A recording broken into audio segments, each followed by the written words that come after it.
come. That was awesome. I asked him if he had allergies. He's like, Got allergies? Lead? I have a massive pee hole. I'm convinced that there are people that intrinsically are dying to be arrested for no reason. Oh, nobody knows this secret? Okay, never mind. You. Nobody knows that secret. Hey, are you upset you missed out on the live show tour? Well, don't be, because we still have one show left to do. Brandon, where is that show at? Beautiful Las Vegas. During what week? During the week of SHOT Show. So this will be our last show of the tour on January 20th at the Venetian Theater, and this one will be a double feature with the Gundies. So if you buy your ticket, it gets you access to both the Gundies and the Unsubscribed live show. 2 tickets for the price of 1. So come hang out, have a blast, and then have a little SHOT Show experience too, right, Brandon? In fact, I would say the best part of SHOT Show. The drinking and hanging out. Literally, the only part we care for anymore. So if you want to get the chance to hang out with some of your favorite people in the gun sphere and also just have a fucking good time and see one of our live shows, go check out the tickets. They're available down in the description. Yay! Come check us out.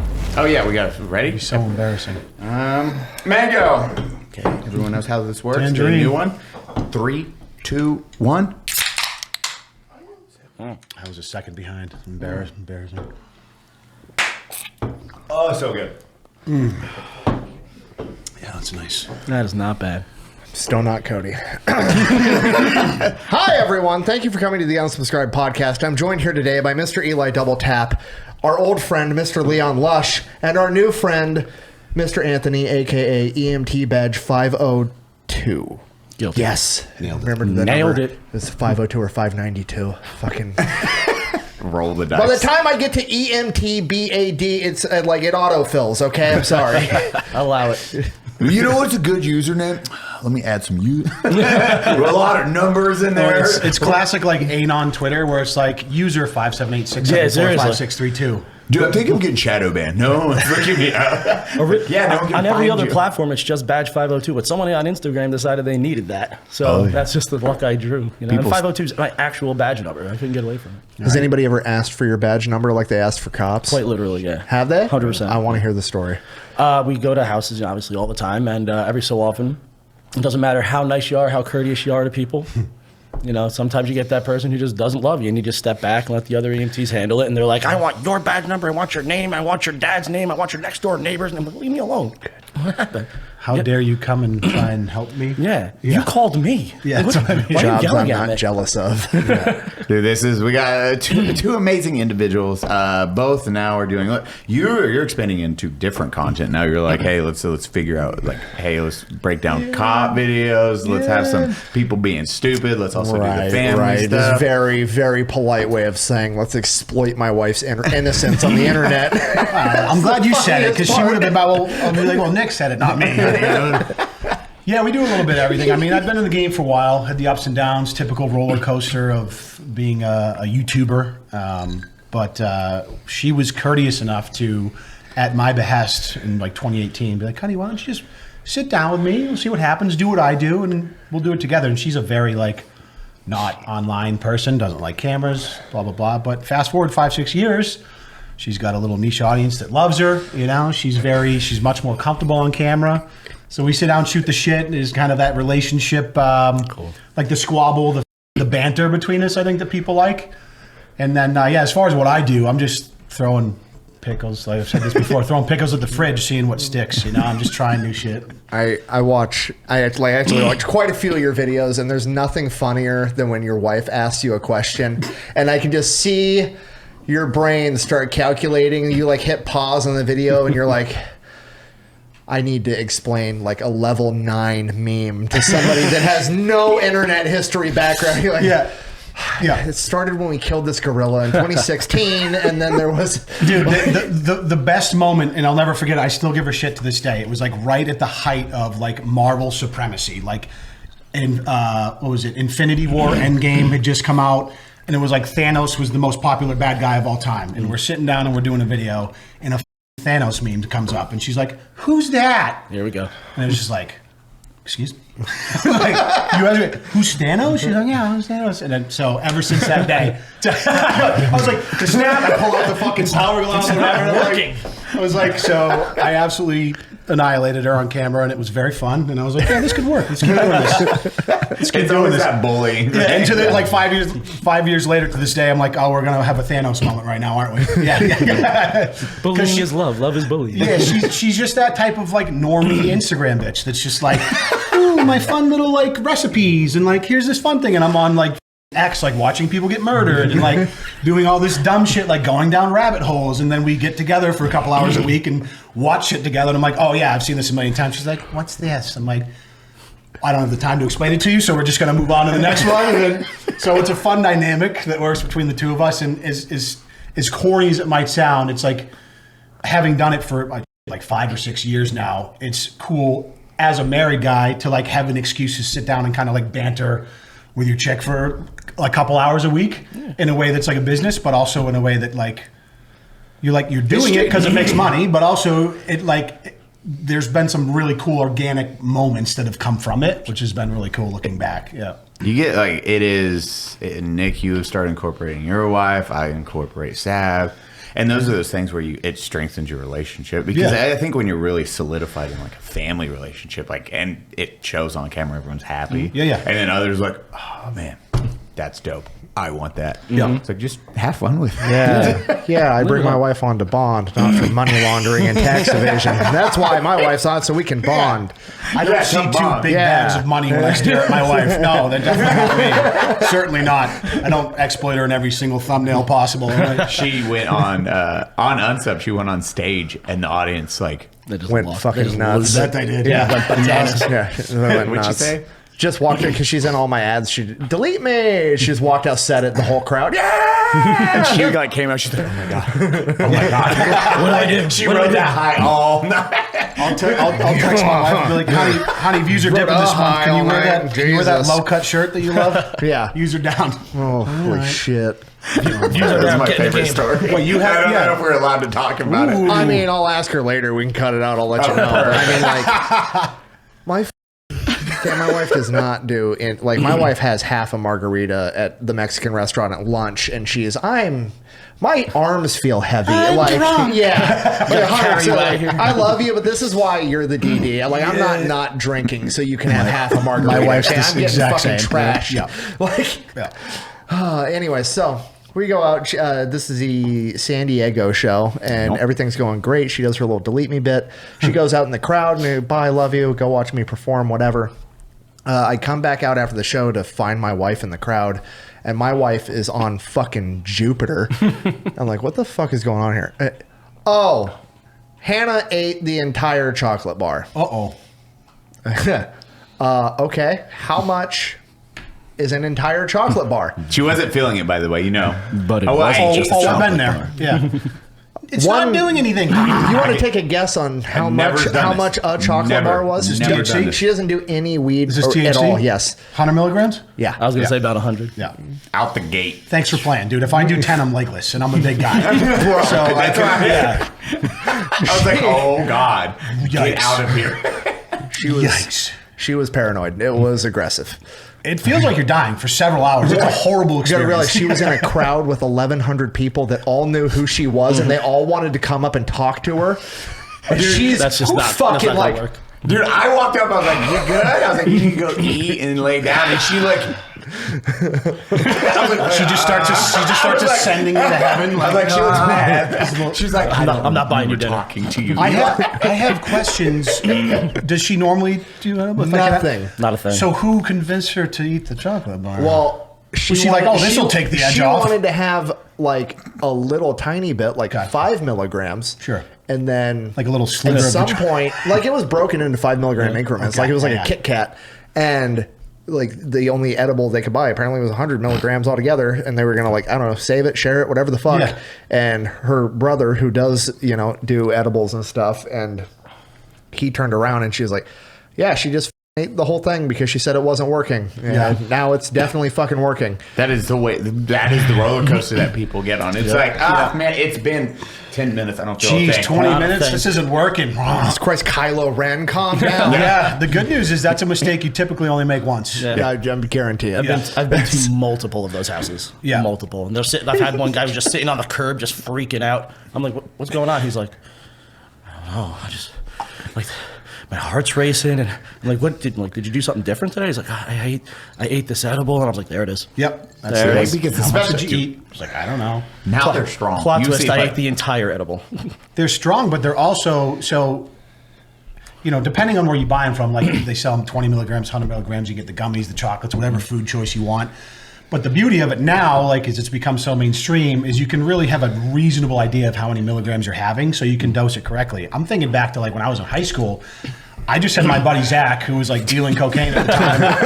They like, dude, I made a batch of brownies. I'm like, okay, how many do I have? He's like, I don't know, a couple.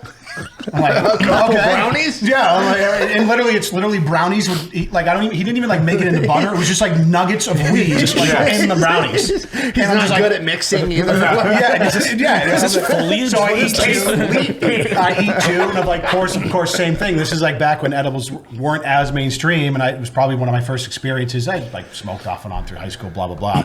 So I ate 2 brownies and same thing. I'm like, oh, this isn't working. I'm like drinking a fucking. Oh, it's working. I'm drinking like a Zima or something at the time. I don't even know. So I ate like 2 more brownies, Throwback. and then fast forward 3 hours, and I'm literally like plastered on the tile kitchen floor like this, just like spinning for 6 hours. I'm in danger.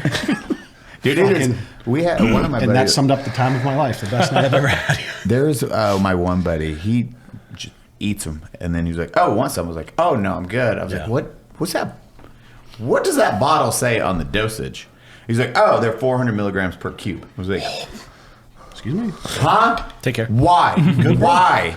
He's like, "Well, there's 10,000 milligrams in this box." I'm like, Like a bouillon cube? You make a stew bouillon or cube, something? yeah. Why the fuck Literally, would it you was have a 400 bouillon milligrams in a cube? Make it a nice chicken noodle soup. You're supposed to drop those into a cauldron for a party, dude. Yeah. Jesus Christ. I was like, "You just eat these?" He's like, "Yeah." He's just upper decking it. Popping them. Pops it up here.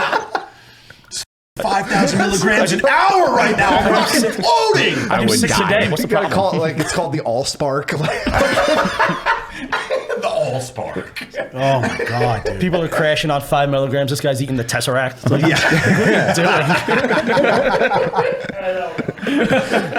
Like, oh man, it was a good time though. It was a good time. Mr. Leon got to join us at the Boston show. Yes. yeah, Boston was amazing. Yeah, that was. Yeah, they were both there. They were both there. But fuck, I Boston keep was- thinking Atlanta. I don't know why. We didn't know that either of us were there I did until we not. met here That was down, wild. down at the range day today. But the Boston show was unreal. I had a Unreal. beautiful time. I Unhinged. didn't have anything to compare it to, obviously, versus other shows. But from my perspective, the crowd energy was good. I was very happy as someone who takes pride in coming from New England, the Boston area. Obviously, they're big into sports, and I was like, this is like a sports team vibes, dude. Your Yeah, it was fans are crazy. ravenous. They were Like, ridiculous. after everything, every joke, people fucking USA chants, like the whole nine. They I was actually like, dude, liked you guys. I got a Yeah. video of 1,100 people yelling "fuck communism" Yeah, and yeah, chanting yeah. USA. It was awesome. Cavill. Henry Cavill. Henry was Cavill also at a the end. thing. Yeah, the energy was palpable. It was a really good time, and Yeah, you can't fake that. You No, can't it was fake that. awesome. You either have that or you don't have that. Yeah, that It was one of those amazing. wild because we've discussed it before, like getting everyone wanting to do them because when the smaller shows, it is hard to be like, hey, we're doing a tour and no one wants to be on stage. We talk behind cameras, not behind totally a different vibe. microphone. Yeah. And then it is like, hey, we have to put in work and we got to make these seat cells and then we have to expand, but you have to start at the bottom. And you're just like Yeah, you gotta resetting. earn You're like, oh, okay, we got to sell out these. Okay, now we're here. Now we got to sell out these. Okay, now big venues, bigger. brick by brick, as they say, you know. Built this brick by brick. I'd be really curious to hear like a comedian, like a actual legit comedian's interpretation of like, oh, you guys have done 5 live shows and then sold out the Wilbur Theater. Dicks. Yeah, but that's the thing though. Like you think it's just new media though. It's because you think of how many hours and how much of the time you've spent grinding to build an audience through digital medium, which is the best. So you have now the luxury of selling out these awesome venues because of all the work you've done leading into that, like through what we're doing here at this table. People just which see is that tip of awesome. that iceberg, you know. They Whereas just see like the you, tip it's of not it. it's not like the podcast has been grinding at podcast open mics. You know what I mean? Going on the podcast version to Kill Tony for 30 seconds at a time. All right, guys, we have 60 seconds. Say something funny. Let's go. He's like, so guys, communism. It's like, Now now they're selling out the Wilbur Theater in Boston. Yeah. That's how it went. That's exactly what it is. So all I'm saying is thank God for the internet. Right? That's right. Triple decker theaters are freaking amazing. That's the other thing. People are always like, "Oh, are you nervous going out there?" I was slightly nervous the first time, but like, yeah, we're not trying. It's not like we're comedians. We have to go out there and win over the crowd. Like everybody already likes us. There you go. It's like, and it's you can't bomb. Like if your joke falls flat, there's 4 other dudes to catch it and throw it back up and hit it. It's or call them out like absurdly easy. And you guys have that type of chemistry with each other where you can just play off each other so perfectly. You know, and that was the interesting part to me as someone who's watched a lot of stand up. Is it's like you guys, it's like communal stand up, really, but you're sitting down. So it's sit down. It's sit down. Yeah. Everyone puts it's communal sit down. But it's the same idea. It's bits, it's jokes, and dude, what is wild is like the Boston show compared to the Buffalo's. Different set. Completely different. Really? Completely, yeah. Because we just it just started going into a new direction, and it was like, okay. I chokeslam Rich through a table. Yeah, literally. I'm sitting here. I'm like, I wonder what the Boston show is going to be different like than the Buffalo show. And then I click on like the story on Instagram. All of a sudden, I just see up through a table. I was like, oh, okay, yeah, that makes sense. I trust. Left-handed. That's left-handed. Left-handed because we talked about it like 4 months prior, and I completely forgot about it because Bill's Mafia. Oh, It's like a tradition. Yeah. So right pec's torn. I can't lift shit up. And I was like, he starts pulling out the tables, and I was like, oh shit, we're still doing this. Cool. And I turned to look back. Nobody has any clue what's going on, and I'm like, okay, it looks like I'm doing this left-handed. You know what he's doing. Here we go. Fuck it. Left-handed. Here we go. Something's happening. Rich just walks off, grabs the table, throws it on chair. It's like, I'm like, what the fuck is going on? And then it's like the entire slam thing. He's like going through the show notes. He's like, where is this? And then I'm like, that's not scripted, by the way. None of us knew that was about to happen. The funniest part is because I posted it, and the amount of people in the comment section that were like, wow, dude in the American flag shirt did it dirty. He didn't even sell the move. Like, people are mad that he's like making wrestling look fake because he popped right back up and he didn't sit there and act like his kidneys were in agony for 10 minutes. Yeah. Like, people are legitimately upset about it. Like, Rich proved that wrestling's fake all by himself. I love that. I have to imagine that was Rich's idea, right? Because because absolutely. As a New England born and bred sports fan, like Buffalo's a big competitor to the Patriots. They're crazy. And they're known for their table slams, right? So like every football season, everyone knows the table slams. So Buffalo fans are psychotic. So like every football season, every weekend, there's clips on Twitter of people getting like life-changing injuries because they're tailgating. Oops. And I'm talking like off of a roof through like a flaming table, and they just like half the time they miss the table and just land on the fucking ground, and it's just a bunch of drunk retards everywhere. And Happy it's like, Sunday. And that's literally what Buffalo sports is known for. It's like them just like trying to outdo each other with who can do the craziest table slam. And as a New England fan, I just love sitting back and watching people essentially like ruin their back for the rest of their lives over a fucking cheeky Twitter video. It's the best. I'm never going to win a Super Bowl. I'd probably feel better about it if I was paralyzed. Now I have an excuse to watch every Buffalo game. The ER is just sitting there. It's like, it's like 3 o'clock. Guys, get ready. You know it's coming sooner or later. It's fucking 5 ambulances roll up. Yep, there it is. Yeah, I was gonna say if you were up in Buffalo, you'd be getting calls like that all the time. Absolutely. 23-year-old man. For the 24-year-old male, injury to the shoulder, back, neck. What happened? Up, table. I will say it was the funniest thing, the weirdest thing when it's like Buffalo. It's like racism. I look at Brandon, I'm like, we need to leave. They're like chanting. I'm like, what? This is getting oddly strange. Show. And they're like, we weren't used to the stomping thing. Like everyone cheers the stomping. I've never seen that at a live show before until that. Yeah, everyone's like that, and it is the entire like. Yeah, that's cool. So they just get going with both feet. Yeah, and it is rump. It's like thunder, and you're like, what the like. How was that from the front, Dave? Like when you hear that, it's like the place is gonna fall down. Yeah, it was literally like an earthquake. Like, start getting a little plaster coming out of the ceiling, like trickling down on the. Well, it was in like an old church from like 1803. Right? It was crazy. Yeah. Oh yeah, it was like they had a boiler downstairs. We broke a historical building. The green room had the original boiler. With the chopped off gas lines. It was fucking nuts. But it was dude. W and me, like Ben, are like. He's watched people like some of the best sets, and he's like, I have never seen an audience react like that this. energy. Yeah. He's like, the one where Unsubscribe broke the building. come, and 1,000 people are cheering. Like, And everyone's getting shit wrecked beyond belief. we sold out all the alcohol at every venue we went to. I believe that. So that's the best part because that's where they make most of their money. So they're going to be begging you to come back. Like if you're doing like a violin recital and it's like 3 people are drinking like Chardonnay and the whole crowd, they're like, fuck this, dude, this sucks. Like sure, ticket sales are cool. But if you can like the bar, you can come anytime you want. That's what we got told. They've seen us on tour and they're like, hey, you're not coming here? Whatever you need. Yeah. It's like, 100%. We double stocked all the liquor when you guys want to come down. They want that and money. unlike some venues, Boston wasn't afraid of the audience. It's also true. Yeah, the Boston, at all those shows, just like, I'm super happy we recorded The Boston show. I can't wait to see that. Yeah, I'm stoked to see that. We had like 4 cinema cameras. Yeah. With 5 cinema cameras plus backup roamers. Do you have an ETA on when that's going to come out? I think 2 weeks. Nice. Yeah. On Pepperbox? Yep. Hell yeah. I didn't even know that it was getting recorded. I was in line for the meet and greet. And I'm just kind of leaning there. Now that I'm picturing what it looked like I felt like it was one of those like leaning against the high school building with your foot up type of moments. And I'm leaning up against the railing. I'm just kind of looking off in the distance, just kind of taking in the environment. And I was like, kind of snapped myself back out of it. I looked forward, and there's just a camera panning across me. I was like, well, that's great.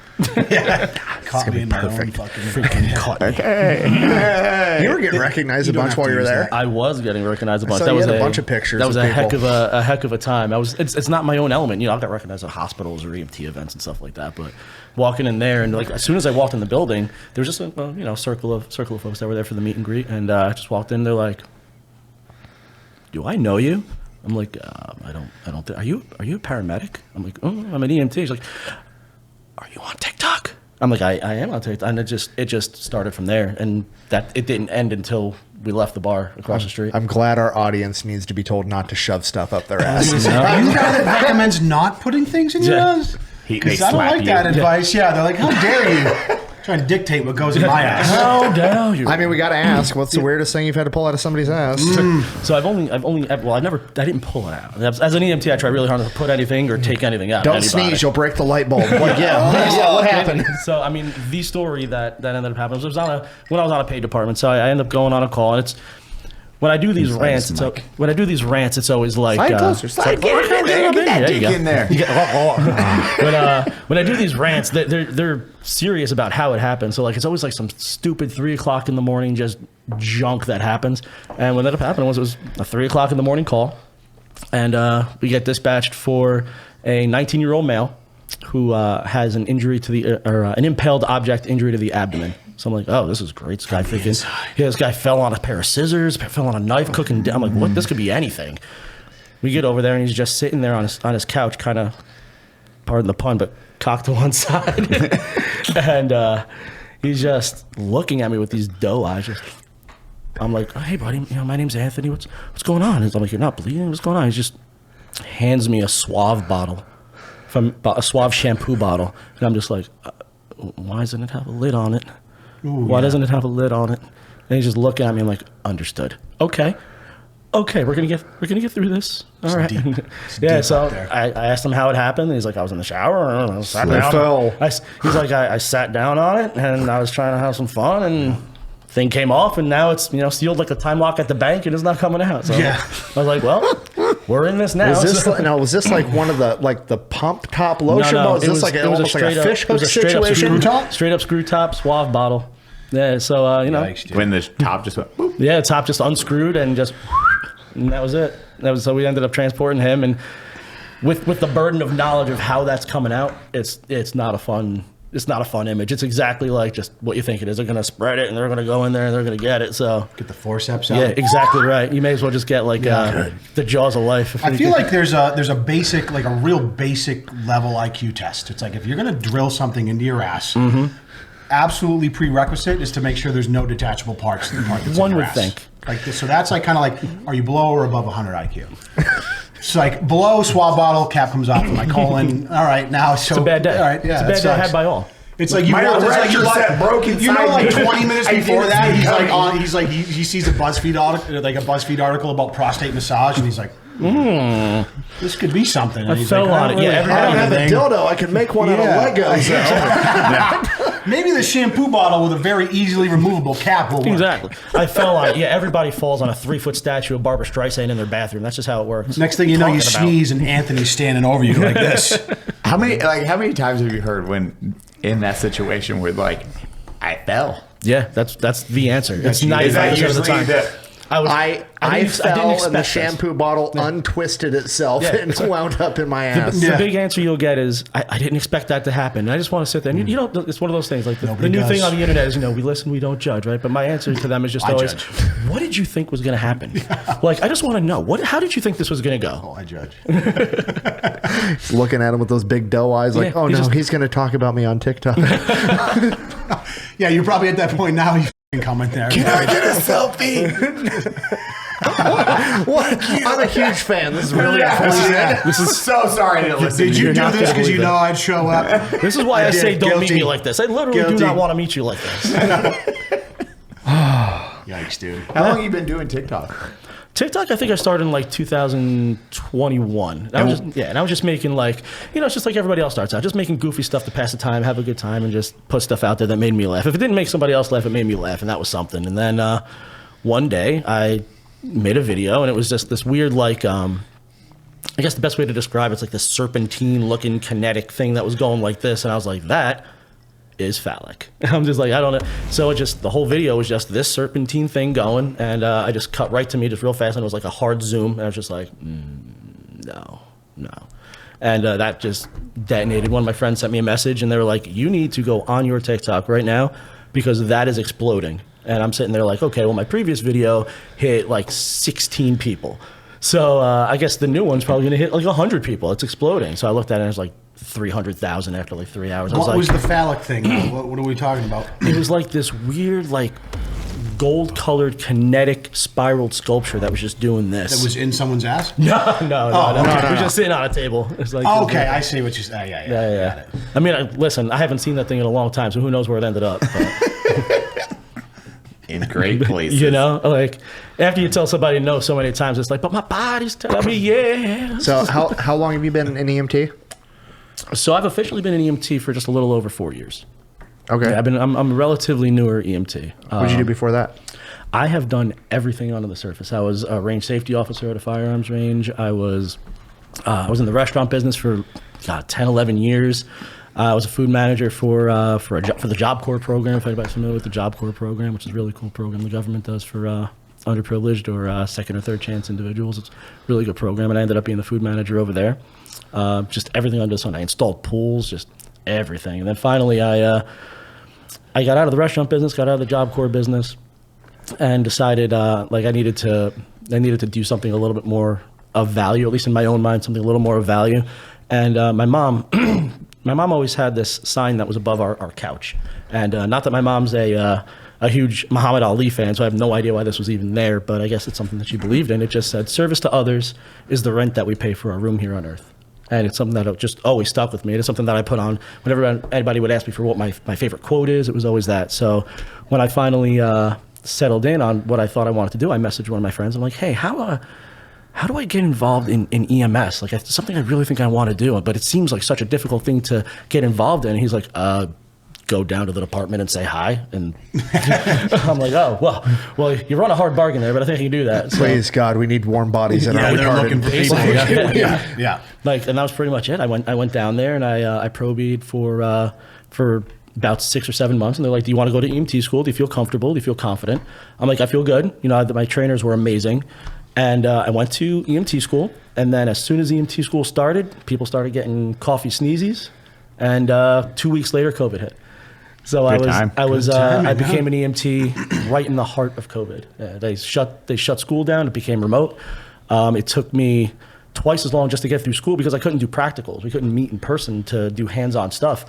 So I finished EMT school book-wise and test-wise, but then I had to go back and do all the hands-on physical stuff and pass that, which went well. And then you still have to take the national. In New Jersey, we take a national test in order to get your New Jersey EMT certification. So went ahead and I had to sit that. That was 2 weeks later, so I finally passed that. And after that, I was done. And then that's when the crazy stuff started happening. I was still working at the gun range. And in my first week of being an EMT, somebody decided that they needed to take a 357 Magnum and take it to this underneath their chin, and he survived that. We were able to get him. Yeah, I was one of your first calls. It wasn't even in my town. I happened to be on the retail desk, and the way the place looks, you have the retail desk.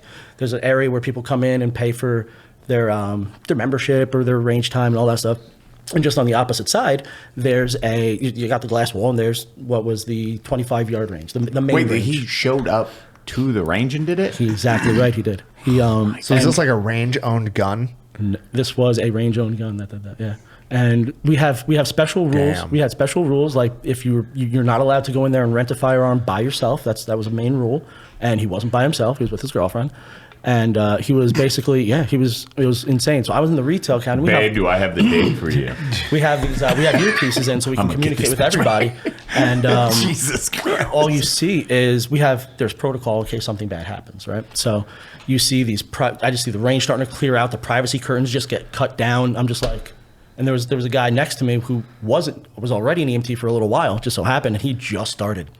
Yeah, just started at the range. I've been at the range for about a year at that point. When you say EMT, like EMTB, or paramedic? No, EMTB. We were both EMTBs. What is B? B is basic, intermediate, and paramedic is the top you. level. So it's like, so the level of trauma you can entry respond level to. of the level of like your depth of protocol and different things that you can do. Okay. So I looked and I see the curtains cutting, and then he has no idea what's going on because he's literally brand new. And I just tapped him. I'm like, we got to go. We jumped the counter, which is glass, so it's probably not the smartest thing. And we run into the range while everybody's running out. And I look down, and one of the main owners of the building at that time was holding this guy. And he basically, when we watched the video back, he was doing what was called fly fishing. So he was taking the gun and go, sorry about that. He would take the gun and go, boom, boom, type of stuff like that. And finally you just see him look and just boom. And Wait, it was an accident? Oh, it was not an accident. Absolutely. Oh, okay. But he was trying to I'm going he to was trick doing- it until this is what I'm doing. So when I go like this, Exactly. no one can And what catch he did was on. he raised his head like this when he did it. So instead of it going So like it missed this, his brain. it went out like this and just took out like the side of it. It was a bad scene. It was really bad. Oh, yeah. And I'm like I said, I'm a week into this. This is like the level of trauma that I had seen before. That was like little Johnny with the skin knee, you know. Yeah. And we basically we gathered him up. We did the best that we could to stop the bleed, and just did everything that we were supposed to do. The town EMS showed up, dumped him on the stretcher. We cooked it and booked it. The other guy and myself, we took the ride, and we went over to one of the two really good level 1 trauma centers in Jersey, and we got him there. I was actually able to get almost conversation out of him. I asked him if he had allergies. He's like, but we got stuff out of him, and then the allergies, lead. the guy, and then the medics were My just eyes like sting a little bit. What's going on? And you just see the medic, pushed a little plunger, and that was it. The K took hold, and that was it. Knocked him out, and then we got to the center. Now to paint a picture for you, I'm wearing a red RSO shirt and khaki pants. By the time I left, I was wearing a red khaki shirt or a red shirt and red pants. So we get back in there. Now everybody's back at the range, and the range is obviously shut down. The mayor's there. It's freaking nuts. And we walk back in. You know that slow-mo vision of like the astronauts walking down the gangway to go to. That's what it felt the like. hero shot? Yeah, Yeah. exactly. We walk in and just eyes just panning. I'm like, okay, you don't have to look at me like this. That's cool. And we go into the. I guess it's sort of like a classroom where all the employees were gathered, and it turns out that one of the guys who works there, his girlfriend is a crisis counselor. So we walk in, now everybody had already been in there, we're sitting there, we walk in, we get in the back, and she goes, hey, you guys are the ones that went to the hospital, right? I'm like, yeah. And they're like, she's like, are you okay? Do you need anything? You're like, yeah, no, we're good, man. That was wild. We're just like, we can handle that. It's Yeah. fine. If you can handle that, you can handle anything. Jumping into the new profession head first. That's as it, they man. say, huh? There was no leeway. It was just jump on in. is crazy. Yeah, you would like maybe like a broken arm. Man, that would have been something. stellar. Not you like know? a failed SUI attempt. Safe to say. All I can think is like you're so lucky it was EMTBs there, because if it was a bunch of fresh army medics, they would have cut your throat open and tried to shove a big pin down it to let He you needs to breathe. Like totally unjustified, but they would have done it. I mean, I didn't have a pen. The problem was I didn't have a pen. That's what the problem. Nasopharyngeal down the hole. Well, the thing is, like, Army medics don't do trachs. Army medics do crikes. They do crikes. So yeah, Yeah. A crike severs your vocal cords if they have to just do to it. get oxygen in there, assuming Yeah, this is so all like fucked up. if you get your face blown up and you can't breathe through your mouth, like a normal hospital does a trach, Right, they'll just which shove it goes down through. your mouth. Well, no, Or there's through the- different like soft spots in your neck. There's a higher one where you can do a trach, but your epiglottis is in the way, so it's a lot harder to hit. So the Army's like, just go through the lower one that's a crike. It'll sever their vocal cords, but we'll fix them later. Just get air in them now. Look at you knowing stuff, nerd. Dude, nasopharyngeals were you've had one, I'm assuming. Oh yeah, you have to know it in I've medical done it to school. myself.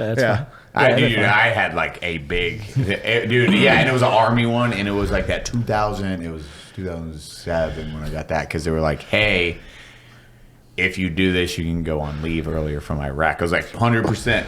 Do this shit. Put it up there. Yeah, 100%. And then it was just like, they're like, okay, lube. And Did I lube it? I was like, did I lube it? Oh wait, it's going in my nose. Yeah. Damn. I was ready to do so much more. I'm getting off easy. I have a massive pee hole. It leaks out. Can you do me a favor? I'm gonna piss so fast. He's like, do you have another one? Yeah, can you just skip the lube for me? That'd be fine, yeah. They hung that over your head like all right, who wants to volunteer to get faced by a rubber tube Yep. to go on leave? Oh, and I got it standing up. It was like no laying down. Like Kleinfelder was like, "Got it, come here," and he just fucking slammed it down. I was like, "Oh, And holy shit, this sucks, We dick." wonder why people don't want to stay in the Army. You don't get to see your family until I fuck you with this tube. It is not a good feeling. It is. And mine was the one not that a I did on fun myself feeling. was tiny. Like they get. I had a giant They one, get like big. nothing but pressure. Like In your it felt like sinuses? Ugh. yeah. It feels like something is ripping your entire sinus cavity all the way down It's to the back of your this throat. big, you know. And then And you're mine was supposed, like fucking this. yeah, like you're supposed to be able to measure it, and I was like, no. Your aid bag is supposed to have lube in it for that, but like they always tell you, What's the Army say? The Army, go. if you don't have lube, use whatever you got. We were Spit doing is- like spit is drills. wet. Spit is wet. One dude in a drill with an actual person though forgot to restock his aid bag. Just Yep, and that's it. shoves it in their nose before they can do anything. That person was so That's that fucking good old pissed. street EMS. There's literally so many people I watch. You're like, Yeah, do what you no, can. I'll do it. At least use my own spit. Sergeant Major would walk around during training exercise. He's like, he needs one, and I'd just be like, if I was playing dead, I was like, this motherfucker. Did better you eat just tacos walk for lunch? over me?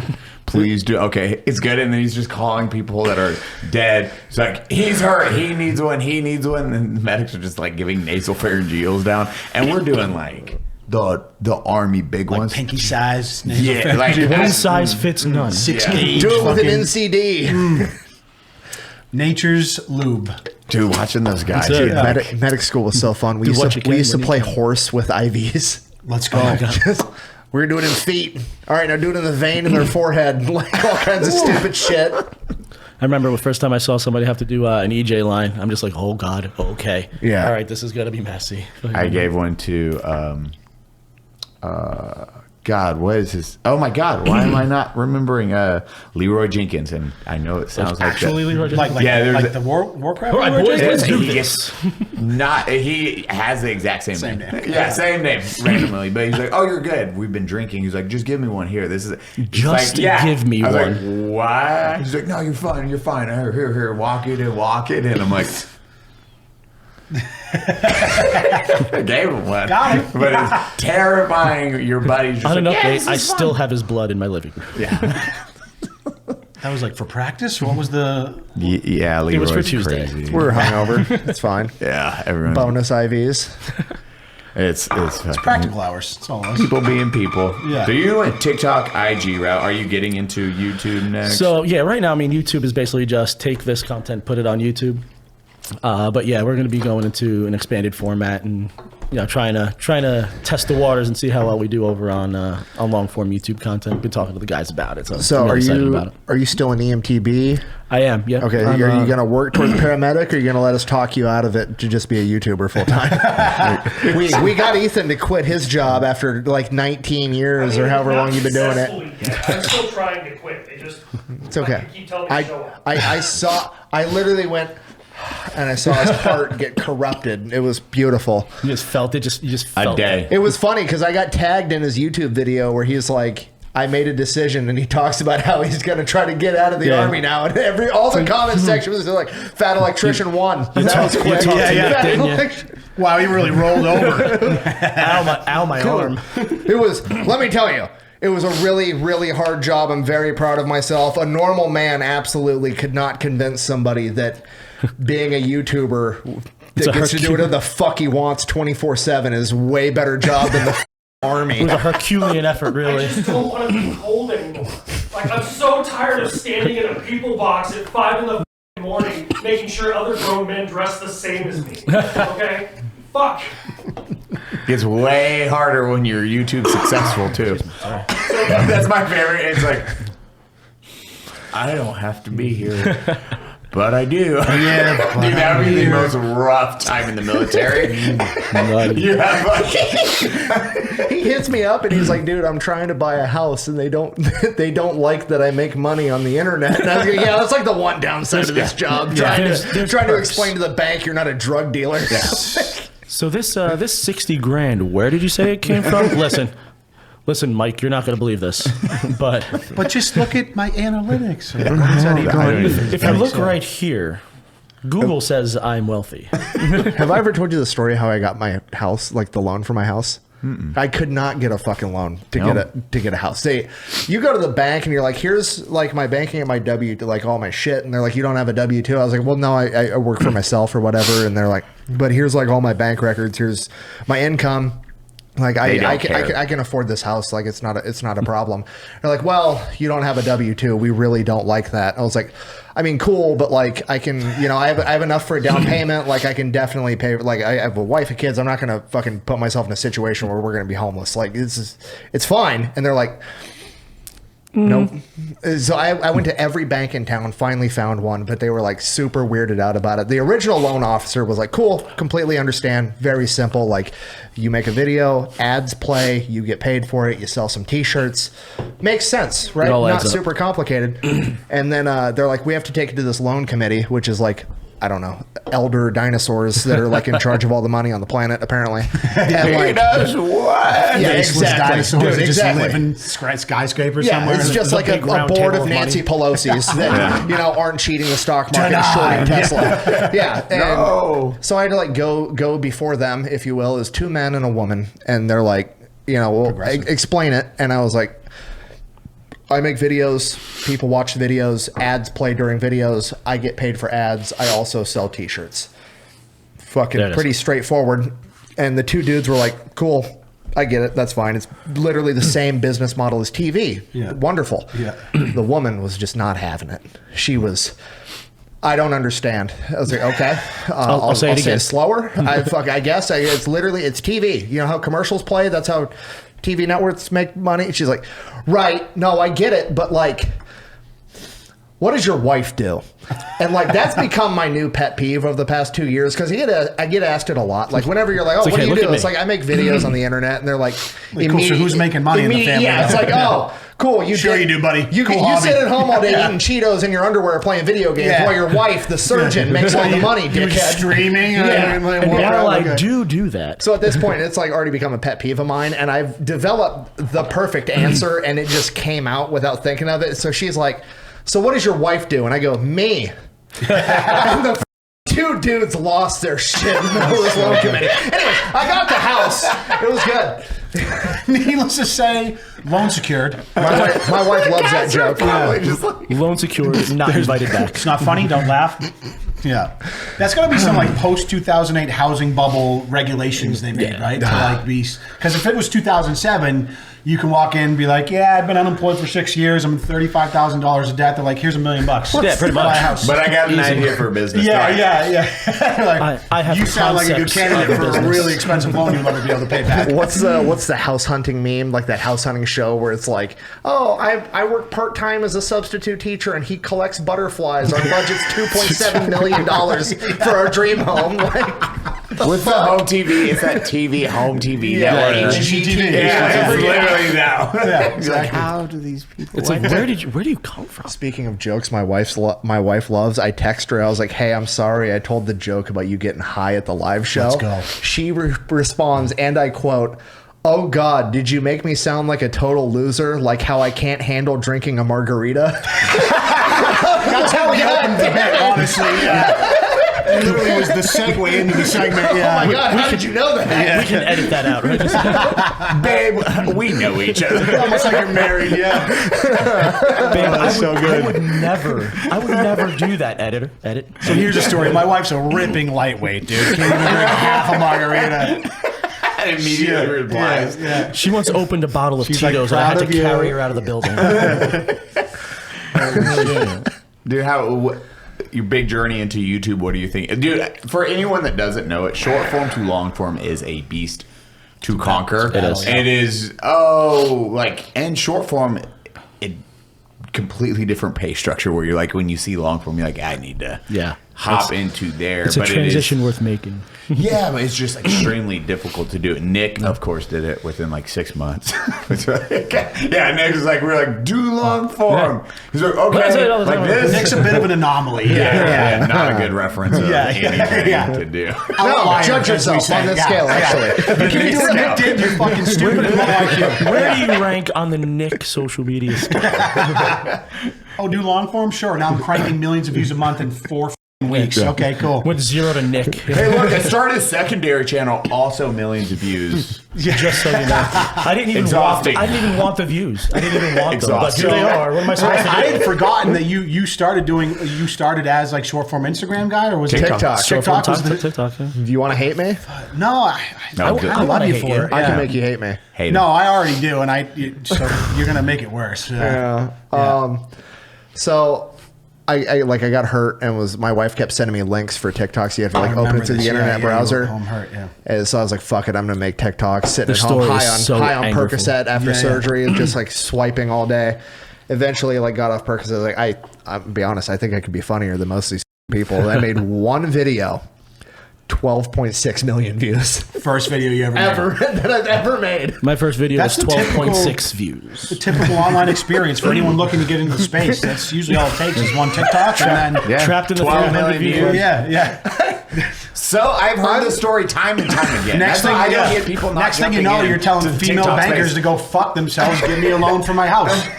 Well, what do you do exactly? Well, I made one TikTok video one time, and now I want to buy a $1 million home. I figured the easiest way for me to get into long form content is just to hijack Nick's channel. I'll just call it that. I'm the asshole that like walks in next to the person that's been gambling 8 hours a day for 20 years, just one pull. Jackpot. Just walks away. Bye. See you later. Wow. Come on, Crazy. then you take it and you that put it down easy. on the roulette table and 10x it, and then you leave. Yeah. the long Man, this form gambling roulette thing's table. easy. Yeah, exactly. Yeah. This gambling thing is Yeah, I easy. I got understand why lucky. people do it. I got real fucking lucky. It was that, and then I don't know. You were like, I don't know if I could do it that long. And then now he's doing an hour-long video. Yeah, that's also Your true. videos have gotten a bit extensive. Yeah, they're aggressive And they're a great now. watch. They're a great watch. But like, I just remember, I remember the minute and a half long videos, and I remember the 10-minute videos, and I remember the 40-minute videos. And it's like, It's crazy how that happens. The longer you're like, okay. Well. Yeah. Well, the longer the better. These Now- platforms like people to now there's a stay on these part two. platforms. So if you can be interesting for 40 minutes, which you, does it? You got admittedly, it. I hate to admit it, but you do a pretty good job of. Yeah, the YouTube's usually like, yeah, we like this guy. Yeah, it's like listening to your dad recant war stories. You know? It's like, But it's also like you no. have that level. Like the other day, it is that tism that makes you successful. When you break down certain stuff, where it is the stuff a lot of people would gloss over with analytics or things like that. If you don't track your analytics and see what works versus what doesn't, you're going to fail. Yeah, Nick's like, 100%. hey, guess what? I talk at this speed.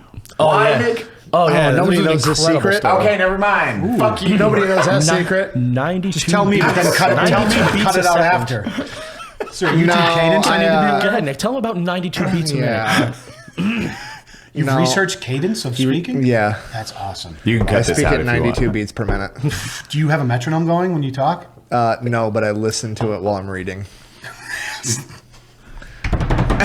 This is gonna make me so angry. I'm so fucking hard right now. Zach- That's the level of analytics I need in my life. Zach, veteran with a sign, came to my house and he's like, "Why do you have a Yamaha metronome on your next to your bookshelf?" I was like, Well, "Cuz," and he goes, "Do you play an instrument?" I go, "No." He's like, "Why?" I go, "I speak at 92 beats per minute." And he just goes, "You're a fucking psychopath." Yeah. Mamma Mia, I could only get so erect. No, Zach goes, I forget which country music star he said it was, but he goes, "Are you familiar with like so-and-so?" And I was like, yeah, I've heard of him. He goes, "And how he ruined country music?" And I go, "No, why?" And he goes, "All the songs he makes are at 92 beats per minute, and all the songs that he makes are at a certain like beats per minute, and basically he figured out that if you sing and have your music at this beats per minute thing, you were guaranteed to be Billboard Top 100 even if your song fucking sucks, just because people naturally like that cadence." most pleasing and I go, cadence. "Yeah, it's 92 beats per minute. That's what I speak at." And he goes, "You're fucking insane." Like, I was like, I love Nick so much. The more. I was number like, one oh my- secret the music industry doesn't want you to know. Alexa, add metronome to shopping cart. Yeah, well, fun fact, if you buy a metronome, it's like 40, 60, 50, 92, 100, 120. It's like nice round numbers, and then 92. Is that really like Yes. so that's a thing, obviously. Yeah, no, which you- 92 beats per minute is like a Is listed on well-known there. thing in the music industry. Like people love it. It's not reinventing the wheel. I always say, look what works, and you can just. Humans are Rinse and very repeat. simple creatures at the end of the day, and you it. get we were talking about Mr. Beast, even like how he breaks down human interaction or retention beats and learning all these things. Fucking that was a new one. I was like, huh. Yeah. I know I'm doing good when I throw Eli off. I know. I was gonna say, for a second. I'm sitting next to some of the biggest analytic nerds on the planet right now. And if you can trip up this motherfucker, you know you've stumbled on something like out of the archaic minds of Mordor, dude. It's Yeah, like, literally. This is either weapons grade success or completely fucking retarded. There's no middle ground. This is way over here or way over here. Dude, how's the content going? Well, I've been speaking at 92 beats per minute. Things are going really good. I just set the metronome up and just fucking hit it, and then like doubled my views in 2 months. I hear the clicks. People in don't my even sleep. listen to the words; they're just in their head like, "Yeah, this feels good. I'm gonna fall asleep to this." I like that. It's fucking nice. I can listen to all of their podcasts just straight through, and everything just flows so good. I can't figure out why. What's happening? Dude, it's so well, it's like Yeah. frames per second. Like 30 is what the average individual is. Why the podcast 60 is weird unless you're watching sports. 24 is when you're conditioned to movies. But you have to separate them because the audience will know what is in the going same- They on. don't know what's going on, but they know it doesn't feel right. Yeah, and dude, and they're so fast. Like, I'm uncomfortable. Yeah, Cinema 24, like you said. Yeah, it's so weird. It's like these things that are standards that have been so kind of just become so normalized now in our consumption of media or audio, whatever it is, that once you kind of hit that new standard, if you try to stray from that, or you can make creative decisions that are cool, but there is some weird element of just you have to do what people are comfortable with. Like 80% of the way, and then be cute with the 20%, because otherwise they're just gonna be like, "Fuck this! This feels weird." I'm out. Yeah. Deviation is either desire or death, man. It's gonna be amazing. You're gonna come up with something great, or you know what? You had a good run. Get out. Remember when you used to be good, and then you released that one video that was completely different, and then that's it. You're done. Mm-hmm. Adapt and overcome. That's it. That is a hard thing. That's what everyone's. Come. I love watching everyone's like growing up in social media now and seeing what as you're doing. It's like, oh, this is working. Okay, let's pivot here. Let's do this. Fuck, this is nope. That doesn't work That did anymore. History is just like go to. Nick crushes it when you're the dude. I will say the. Yeah, let me tell you, when everyone's showing up at the event and 90% are Nick's shirts, I'm like, Son of a damn. again. And it's also thank you everyone that walks up and you're like, Yeah, it is because we do pick on them and they're like, Nick, you're my favorite. But and when it's like 4 people and they're like, you're my favorite, you're like, damn. It's like, I'm, I don't know if you saw, but I'm standing right here. Yeah. You probably missed it. That's my fault. That's good. I'll wear brighter shoes next time. Who's your second favorite? Damn it. Haven't even thought about that, really, to be honest. Yeah, I'm here for Nick. Who's your first favorite? Nick. Who's your second? Matt from Denver. I hope your seats suck. You. Thanks for coming. When Eli's like, who wants to hear Nick tell a history story? And there's like cheering, The crowd and then I shit do their like pants, today we're talking about, and it's went from like the rowdiest crowd on the planet to everybody's just like Pin drop. just dead. It just quiet. gets dead quiet. That's exactly what That happened. was insane. And you did like, I think on Boston, you did like maybe 3 or 4. I was doing quite a and few. it was just. Yeah, we had 2 it was just, like Yeah, they were responding well to it. I mean, you're a good storyteller, obviously, and that, like, as everybody knows, being a good storyteller is like the one skill that's tough to replicate. And if you're good at that and you can capitalize on that, 92 beats, man. very clear. Yeah, 92 ppm storyteller, Everyone knows that. history, war, The guns, whatever. strategic fuck. genius of looking at military history, be like, you know what, this needs more dick jokes. Yeah, Full-time job right there. Fucking boom, career. Doing the yeoman's work. What if instead of having a history teacher in a tie on the History Channel, some dude with no sleeves and a fucking camo hat said dick jokes in between all the important facts? Fucking perfect. Stars are Nailed. aligning. People Yeah, love it. stars are That's- aligning, yeah. It's exactly what people wanted, apparently. Scroll. Nobody's doing this. I got this. Fucking. Now you're doing police breakdowns. You're doing people being drunk, idiot retards. Yeah. Doing. Yeah, Everything. there's no shortage of just content online coming up every week of people doing really stupid shit online. So I have a series called Brainworms, which is where it's like kind of a culmination after a couple weeks. It's like, all right, let's look through the last 2 to 3 weeks and see what fucking moron got caught on camera being absolutely retarded. That. I think she was a Mexican girl at the airport. Airports are like, Dude, that girl just parked. Was she wrecked her Tesla and then didn't want to give her information? They were trying to be so kind, so nice. Some people so patient, I'm like conv- 30 minutes of patience. I'm convinced that there are people that intrinsically are dying to be arrested for no reason. Like some of these body cams I watch, and Yeah, 100%. like they have every opportunity to be like, oh, that sucks, I fucked up, here's my information, good to see you, I'll be on my way. And it's just like every opportunity they have to be a super or like something. I'm like, what are you doing? Like all you have to do is say like 3 sentences and you get to go home, go to bed, and like you got written a $50 citation, and instead you're screaming like a goat in the back of a squad car right now, cuffed up and pissing your fucking pants and then getting throttled at the hospital, then to the police. Like, what are we doing? It's like this kind of masochism in our society where there's this weird these people that just can't envision complying with any sort of authority because they've been so brainwashed into thinking like they bad, me right, good. So it's just like I'm watching this and I'm like, say 3 words, thank you, officer, on your way, you're fine. Like, and instead you're now facing like 3 felony charges, resisting arrest, and it's like, believe it or not, this could have gone easier. Yeah, it could have. And I just watch these things, and I say at the beginning of my videos, like, welcome to Brainworms. Thanks for watching, where we gather here today to watch people being absolute retards because it makes us feel moderately better about our own lives. Because you spend any time online and you're like, my life's not that bad, honestly. Like, I know I got problems, but like I don't got this kind of I don't have like these problems. This is some fucked up shit these people are doing. It's like, if these people exist, is which is the like it is. Dude, this girl, holy shit! I've never seen like the officer like 45 minutes of trying to give her a break. It's like, ma'am, like she's super patient, and she's like, my ID, and then the car. No, this is my car, and he's like, ma'am, talking on the phone, and she's just an asshole. He's like, fuck you. And he's like, okay, hey, can you come get her? Ma'am, you can't say that. Yes, you can go back in the car. You're not supposed to. You get 1 chance. Okay, we're gonna count down, and then you get nothing. Just utter disregard and complete detest. And she's like on her phone, ignoring them, telling them to fuck off, like the whole 9. And I mean, there's definitely a level of ignorance to it. I think some of them are young. Obviously, there's booze and whatever drugs involved, which exacerbates any situation ever. Always helps. I always say, like, when I'm doing, like, I'm the guy watching this, like, drinking whiskey, being like, look at these drunk assholes as I'm like drinking in my office, like making fun of the drunk assholes, getting drunk myself.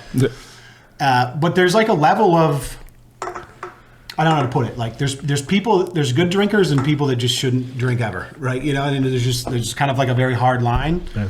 And a lot of times, everybody knows that. You guys knowing fucking know. profiles. Yeah. And some people, they just hit a certain point. It doesn't even have to be a lot, where they just become so aggressively resistant to any sort of reasonable solution to an easy problem. Switch flicks and it's over. He just like you saying it with alcohol is like just gave me the idea. Do you think stupid people are just perpetually drunk their entire lives? Some of the absolute some of them, yes. You think like we're just operating at a higher level and we have to dumb ourselves down to have fun, and they're stuck being stupid and they get angry about it, and that's why they can't handle dealing with like cops or any stressful situation. Some of the best. So you're perpetually fucking 80% lit your entire life because you're an idiot. I think there's probably a level to that. Yeah, probably. But there is a level of like I'm always watching these being like, I'm a very pragmatic, like point A to point B. All right, here's the situation you're in. It sucks. What's the easiest way to get to the best resolution from here to there? All right, it's 3 steps. It's not that hard. Like you have to face the consequences of where you're at right now, but there's an easy way to get to the best resolution from here. And I just think that's like a level that like some people just don't understand how to have that sort of foresight into situations, and that's never been more apparent when you watch people going through arrests or whatever it might be, situations, high stress situations. Some people really don't deal well with stress. No, I know. I never. We've talked even with some of the guys that go on high stress situations. It's like you have different parts of your life and how you measure stress. Yeah. I handle stress pretty decently. Mm-hmm. Like I'm like my rules is like, am I getting shot at? No. Cool. We can make this work. Yeah, like literally, like it takes a lot to get me to that level where I'm like, oh shit, here I have to react. But then I see other people where it is like small things. I am getting pulled over for a speeding ticket, and this is now I'm off to the races. Now I'm a felon. Like, dude, it's $100 ticket. Just be like, oh, sorry, thanks, see you later. I freaked out. Sorry. 20-second interaction. 20-second interaction. You're on to go to your aunt's house to eat baklava, whatever the fuck you're doing. I don't care. Do we have baklava? And now you're in jail overnight, and you're a felon because you have zero emotional control. And that's what I always say. It's like there is like being able to have a handle on your emotions and how you let those affect your behavior is basically a superpower. Like that's like if you can have a decent handle on your emotions and not letting them affect your outward actions. Like you can think about it, you can feel it, but you're self-aware about how it's making you feel. And before doing that thing you want to do, rationalizing it and thinking about it logically before you act, superpower. You can do anything. Literally. You can do absolutely anything. You were like, I handle stress pretty well, and I realized like I've known you for like 3 years now. Mm-hmm. We're, I think episode 56 was our first pod. We've done hundreds of podcasts together. Yeah. 2 hours apiece, hundreds of hours of bullshitting, hundreds of hours after the scenes bullshitting. And I've seen Eli run at 2 modes the entire time. Literally, Eli's had 2 moods the entire time I've known him. It's 80% right here working, or I'm tired, I need to go to bed. Like, that's literally Eli's 2 whole fucking moods. I met both of them yesterday. Eli, it's 1:30. Do you want to go to IHOP with me? Ooh, I'm old. I have to go to bed. Exactly. So literally, he's like, and Anthony to IHOP at 2 a.m.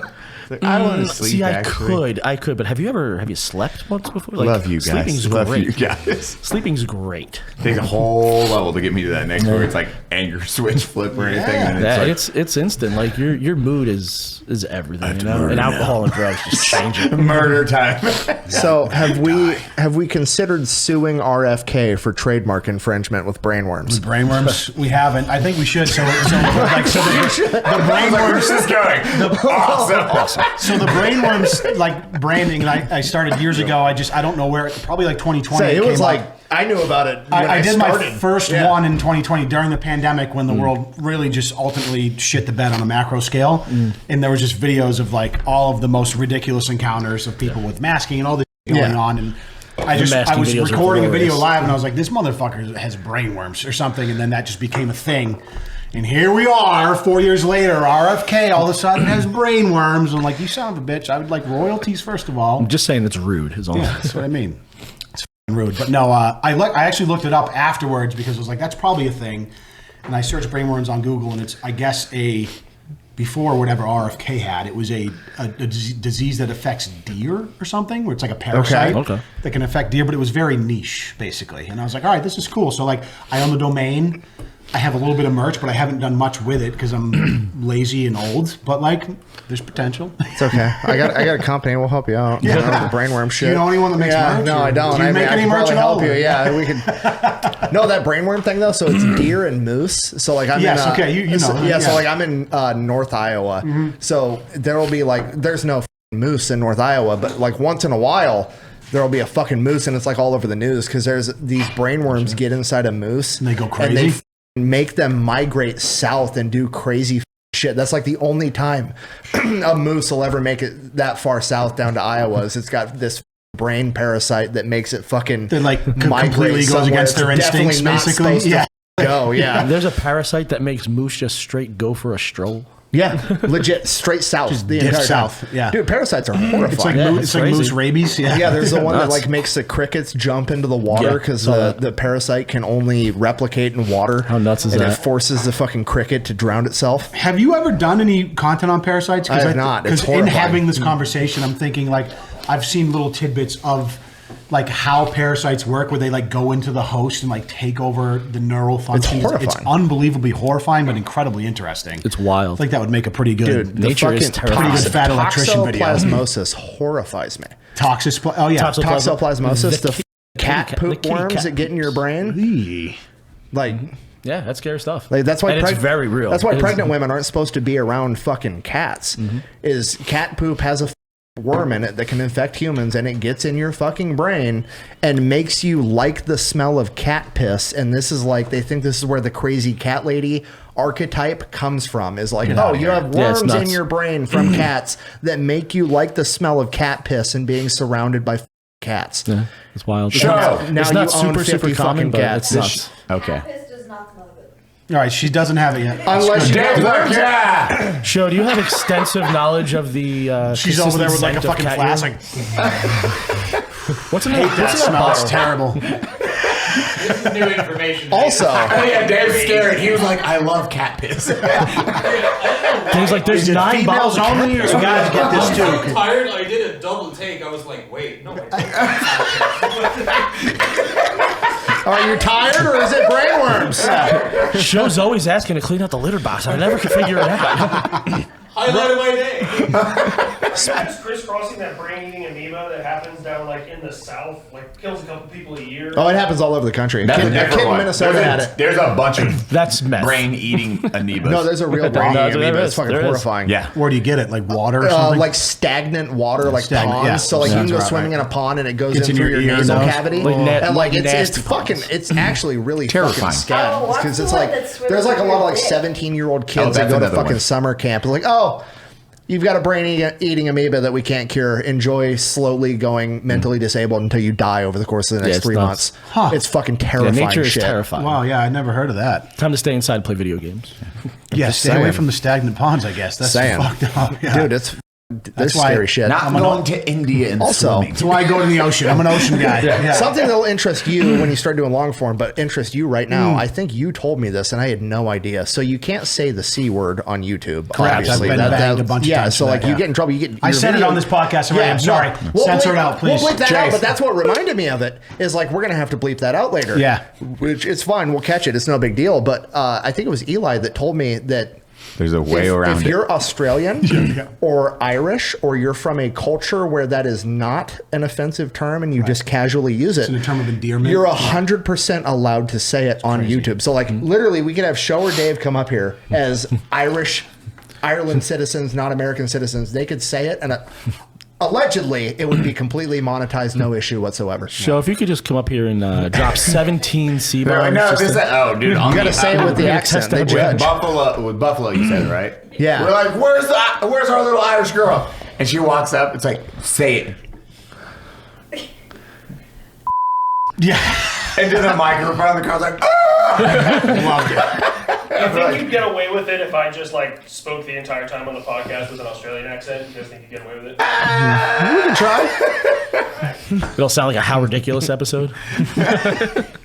How good. like, are we gonna risk it? We're still censoring that. All right, so live show. You guys got to see the donkey story from our friend Zach. Oh, How the was donkey it? story. Did you That guys was like it? ridiculous. It is. He is refined. It is straight up a like S tier comedy bit that he has it refined down to. Agree. Yeah, And, you like- could tell that story just sitting at a desk, just face to face, and it would be insane and it would be hilarious. Seeing that in person, inconsolable. It's literally his Bert Kreischer the Machine story. It's so good. It's one of those ones where like you could have heard the story 5 times and you're like, I'm down to hear it again though, just on the off chance you remember a little tidbit that you didn't last time I heard it. So Especially with you guys reenacting. that's it what it on was. stage. Oh, my I was God. obviously familiar with the story. Like I'd seen the story when he first did it on the show, and then like it getting a lot of traction on Twitter and whatever else. And so after he did it, because it was early on in the show, he came up and sat next to me and joined me, and I was like, having just saw it, I was like, dude, that was so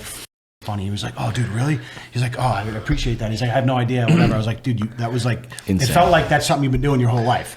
And adding the physical comedy piece to it with Rich being the donkey and the fucking like the wall and like the high or whatever you guys are doing. It's the I'm leg, like, the leg kick. Like this is the backwards golden leg kick. That was it was a that's the golden pocket. brilliance of alcohol and Nick being like, we should reenact this by Nashville 1 to Nashville 2. Enough drinks had been drunk. It's like, let's reenact it. So was that like the second or third time that it happened? Second. That was the second second show? time we'd Same ever. So night. Zach lives in Nashville, so he was Okay. just naturally like he was going to be there regardless. Yeah. So, oh fuck it, we'll bring you up on stage, tell the donkey story. People love it. They've probably heard it, but I mean, it's. And did you reenact it in Nashville? Well, too, no. or- So in Nashville, we did 2 shows back to back. Terrible. We're never doing Terrible that. idea. It was a Worse. terrible. Don't remember That the was a second fucking what you call a learning experience. Yeah. So Yeah. like we did. So it's like VIP. We meet 75 to 100 people, shake hands, take pictures. Everybody's great.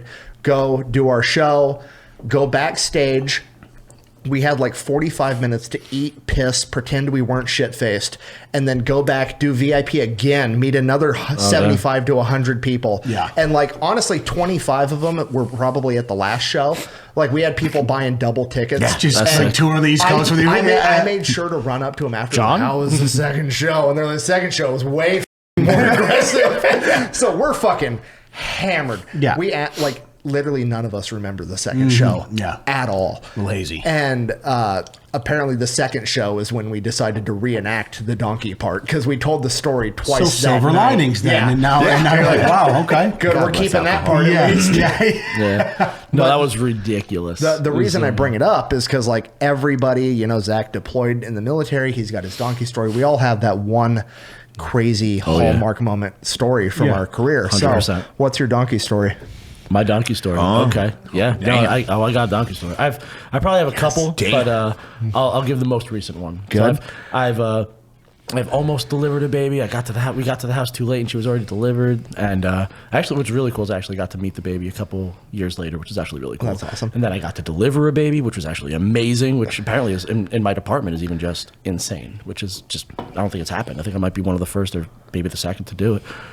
But I got dispatched, and I actually made a video about this, and it sounded completely ridiculous. And the reason I made a video about it is because it sounded completely ridiculous. I got dispatched to a house. It was in a different town. We got a mutual aid call, and the call was for a 42-year-old male who was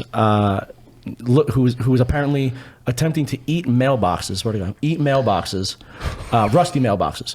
Eat rusty mailboxes after taking one or several illicit substances. Medics dispatched. All right. So we get to the house. The funniest part is eating a mailbox is a felony, by the way. So we pull up to the house. It you know? is. We pull up to the house. Eating him out like, that's a legal dog. We pull up to the house, and there's a guy who's out. Literally, it's got to be the only actual physical standing mailbox in town, and he's got his face on the fucking mailbox. And we get there, and I'm like, buddy, what's going on? They're saying that you're trying to eat mailboxes. And he looks at me with the straightest face, like the absolute deadpan straightest face, and he's like, I'm not trying to eat a mailbox. I'm just licking it. And I was like, oh, yeah, no, that's way better. Yeah, 100%. This is good. We're fine. Everything's fine. We're just licking mailboxes. Like, was cool. it winter and it was cold and metal? Or no, like, he was just strong. He was gone. I couldn't even tell you what he took. But yeah, he was just sitting there just licking mailboxes. And I'm like, the fucking Tootsie Pop owls over there. How many licks does it take? I'm like, he's going to wear right through this thing. Dude, when we went to the German place and we were walking the history, remember that one guy that was nurse or doctor? He was telling that one story about the homeless dude or the crazy guy that ate his eyeball. Oof. And then when the guy Where was the like, fuck was I? Was I drunk? Did you miss this? Yeah, you were drunk. It was a dude ate his eyeball, and then and he's like, oh, yeah, like he wanted to see inside his stomach, like, wow. That's how you do it. He wanted to see inside that of dude, his Brandon, it did not register Brandon. Brandon was like, oh, and I was like, Brandon, I don't think you're. it's I not. was like, he ate his eyeball because he wanted to see inside. He was like, oh my God. There it is. I got Bluetooth eyeballs. They don't need to be the wired. guy, and he was like, okay, what do you see? He's like, it's dark. Where the fuck was I? Dude, this is at that bar, like across. I was like, what the is this story right now? It's dark. Forever. That's about what it looks like. You're not wrong. Wild, dude. I was like, well, that's crazy right there. Dude ate his eyeball to see inside his stomach and then was asked, what do you see? He's like, it's dark. You didn't bring a flashlight, dude? What's wrong with you? You messed up. Just imagine that. You're like, let me see. Just swallow the candle. I see. Is he mentally What stable? does it smell like? Hold on, I'll get to Smells like shit. It's very irony. I'm just impressed he could still see after he took his eye out. Yeah, right? It's pretty A impressive. lot of light out here. This looks great. It's dark in there, though. A lot of stomach acid. This burns. There's that candy bar. I was like, what the no. fuck? And watching Brandon like process when I said it was like, he ate his eye to see it. He's like, oh my God, what the there it is. Sorry, where were we? What about you? What is your like fucking? Hold on, I want to finish this story. But, yeah, so he's sitting there, he's licking mailboxes, and the officers are like, yeah, this is just how we found him. Like, there wasn't even a call. We were driving down the street, and this guy was licking a mailbox, or eating a mailbox, and I was just like, okay, well, let's go to the hospital. You know, we gotta take care of him. You know, you don't lose your empathy, you don't lose your sympathy. You know, you make sure you take care of everybody, right? Sure. Everybody, every time, right? So we're like, all right, bud. So here's what we're gonna do. We're gonna take your trip. We're gonna go to the hospital. He looks at me and he goes, "If you fucking touch me, I'm gonna kill you." And I was like, good. My empathy's up. See you later. I'm like, guys, if you could just, you're gonna have to take the ride with us on this one. You're gonna have to take To the ride cops? with us. Yeah, I was like, you're gonna have to take a ride with us on this one. He's like, oh, okay. He's like, nah, I'm just going with the fucking ambulance. He just goes in the ambulance, sits on the bench like this, real angry, like just sitting like this. I'm like, it's 2:00 in the morning. I'm inconveniencing you. Like, what are we doing here? So we end up taking him to the hospital, and he jumps off the stretchers. The hospital we go to all the time, right? So I'm constantly there. They know me by face. They know me by ambulance. They know me by schedule. And I'm just like, all right, we're gonna go. He jumps out the ambulance, runs directly into the ER, smashes face first into the doors that don't open up unless you get buzzed in. I'm just like that. I'm not even getting paid for this. Like, I am a volunteer. Like, they need to raise my volunteer salary from nothing to something after this. And it's just like, I'm like, all right. It's like an IHOP gift card or something. Literally something. Yeah. Like, give me some love here. All I get is a freaking brand new hat every 2 years. Like, I can't live like this. You're not a volunteer still, right? I'm still a volunteer. Yeah, I have a per diem EMS job. My career job is I'm a 911 dispatcher for a police department. That's my career. So I just happen to pick up a per diem EMS job as well, but I've been volunteer since I started EMS. You're a low-key fucking psychopath. Yeah, like, I'm going to be an EMT during COVID in 2020. But also, I'm going to crazy. volunteer. Yeah. They've offered him for free. salaries multiple times. They have. He's like, no, I don't get off. My specific department's offered me a paid department spot. Paid works during the day, volleys work at night, and you got to quit social media though. Yeah, I'm good. yeah. That's honestly that's basically what it would have been. Really? What it would have amounted to. Yeah. Yeah, they were not what you would call thrilled about it, but the place I record now does not mind. They love it. So. Did you get individuals like Rich being angry cops being in the military still, and then a Buffalo PD is the most ridiculous thing, and you're like, bro, you do not need to be a either of those. You don't do need to do quite either. find on the YouTubes. Yeah. I didn't realize you were a volunteer this entire time. Yeah, I've never, Bro. and I won't. I've told my department many times because your volunteer contract is based on they sent me to EMT school, so I owe them, right? So I'm basically paying back my EMT school through a certain amount of time. You paid it back. So I have. So after First 3 years, butt thing. Good. done. First dude at the range. Good. That amount of PTSD. Good. Debt cleared. I just imagine him in EMT school, like, so people aren't supposed to shove stuff up their ass, and he's like, bro, I'm gonna be so rich. That light bulb went off. Somebody write that down. But yeah, that's pretty much what it was. That stuff is mine. I called this. You know what? This is turning into a job interview, actually. What's funny is I'll tell get you people what, who send me videos that are like, me and my friend group, I can guarantee you that I can swing this and make this happen. We'll pay for you to go to paramedic school, finish it out. I don't know if I would do that. Then you have to come. You have to move to Texas or fly in here. Twice Just for the camera. Twice back to back. I've done it That's 3 the hard times part. since I've been sitting See, here. we always call it. It's the back to back. We get the guy. It's a wager. I told you I could only get so erect. We'll pay for you to go to paramedic school. Okay. You have to come, and your new job is exclusively to be gun tubes paramedic, and you just have to be at all the range days working. I gotta tell you, that would break my heart if I had to just hang out with you guys all the time. I'm surrounded by people that aren't shoving stuff up their ass. To be fair, it doesn't Allegedly. happen that often, but when it does, it happens. You're the first one there. when it does, I push the other crew out. He only flies it. I only come out at night. But yeah, and I told my department, I'm like, I'll stay volley here until I physically cannot do it anymore. I was telling the guys that when I was growing up, my mom, I don't know where she got this phrase from. It's a Muhammad Ali quote, so I have no idea where she would have even gotten it from. She's wasn't by any stretch of the imagination a sports fan or a boxing fan. But above her couch was one of those big fancy signs, like those live, laugh, love signs. This one said, "Service to others is the rent that we pay for our room here on earth." Right, and that was something that just kind of stuck with me. The kids at school, or not the kids, but like the teacher at school asked you what your favorite quote is, and I'm like, that was my quote. So when I finally decided that I wanted to do something a little bit bigger than myself, I figured that was the way to do it. And So it's about the service, not the paycheck, obviously. 100%. Yeah, and it's a really cool. That's feeling. commendable. How many really times cool have you feeling. not a lot of people that A have that lot frame of times. mind. Okay, you told that story right at the beginning. Yeah, of the yeah. podcast. Exact same quote. Yeah, exact same everything. That's exactly how it cool, goes. I get to double check the quote now. Yeah. Literally, Yeah, I that's had it pulled up. I love it. I was like, oh, she had 2 Muhammad Ali quotes above the And couch. I'm glad me and you were on the same, because I was like, oh fuck, I'm either really, really drunk or I what's just in had that a stroke. I was really worried I got a TBI. I immediately went to like.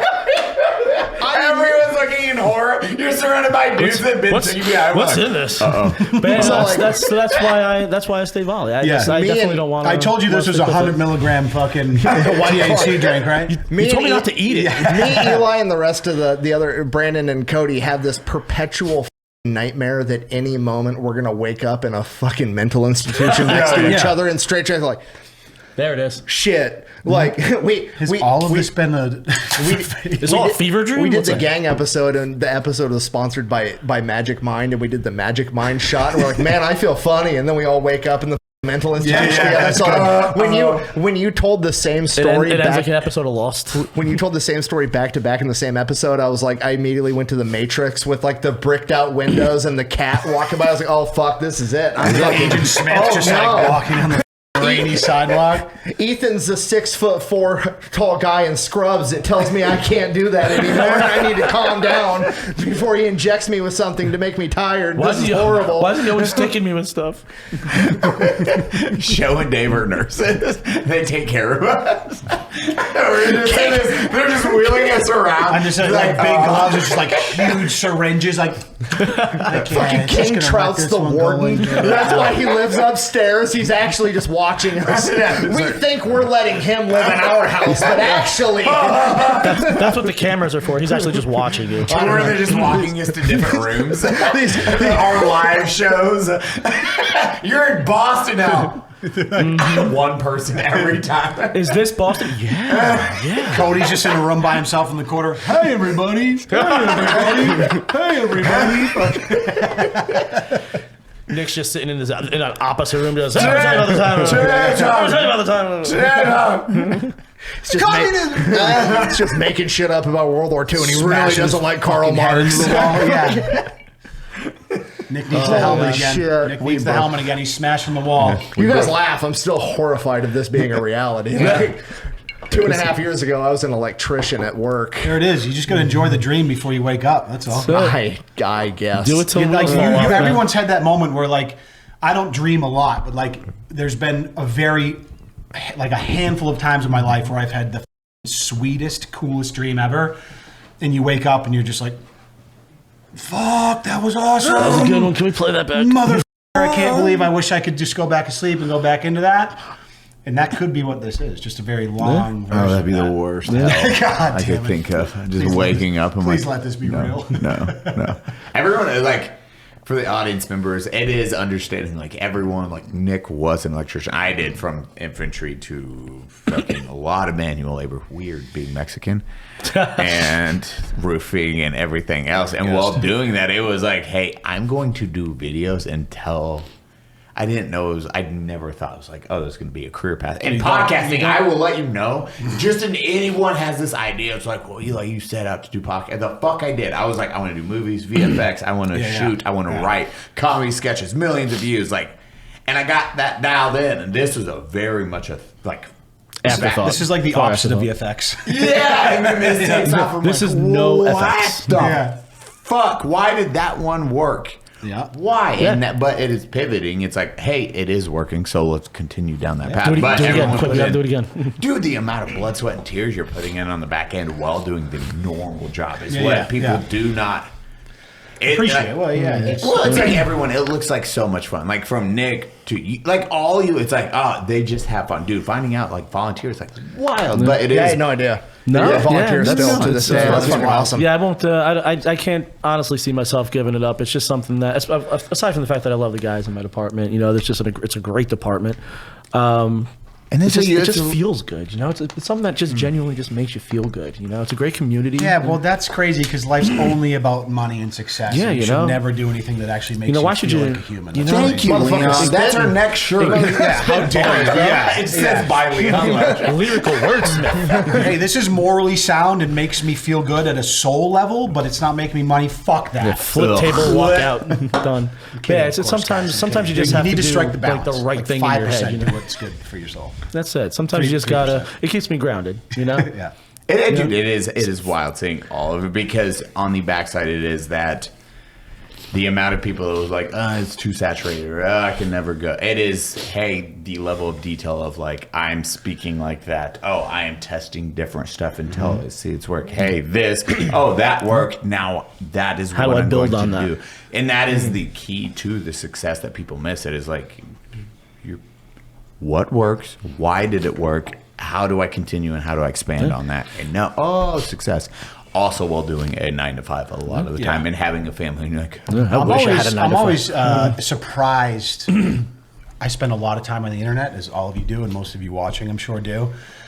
And like my job for almost 7-8 years now has been to like be the guy that's like seeing what's going on the internet, make content. So I feel like pretty plugged in, right? As opposed to like my wife, who's just very like ephemeral, like not plugged in. So, but to this day, still, I'll randomly like happen upon this account that has like 24 million subscribers or followers and has this insane audience, and I'm like, the second you think that it's like saturated or there's like, oh, that's already been done. No. Like so for every new person that is like trying to do something or like find an audience, it is a big fucking world out there. Yeah. All you need to do is capture like 0.002% of like your country's population to make it into something that's sustainable. It's true. So you just have to like put it into perspective and like think about the scale. And like I just was doing a video the other week with my wife, and there was like the team put together a clip from this like Russian Instagrammer. It was like really funny videos and they were good, and he had like 23 million followers, and I'm like,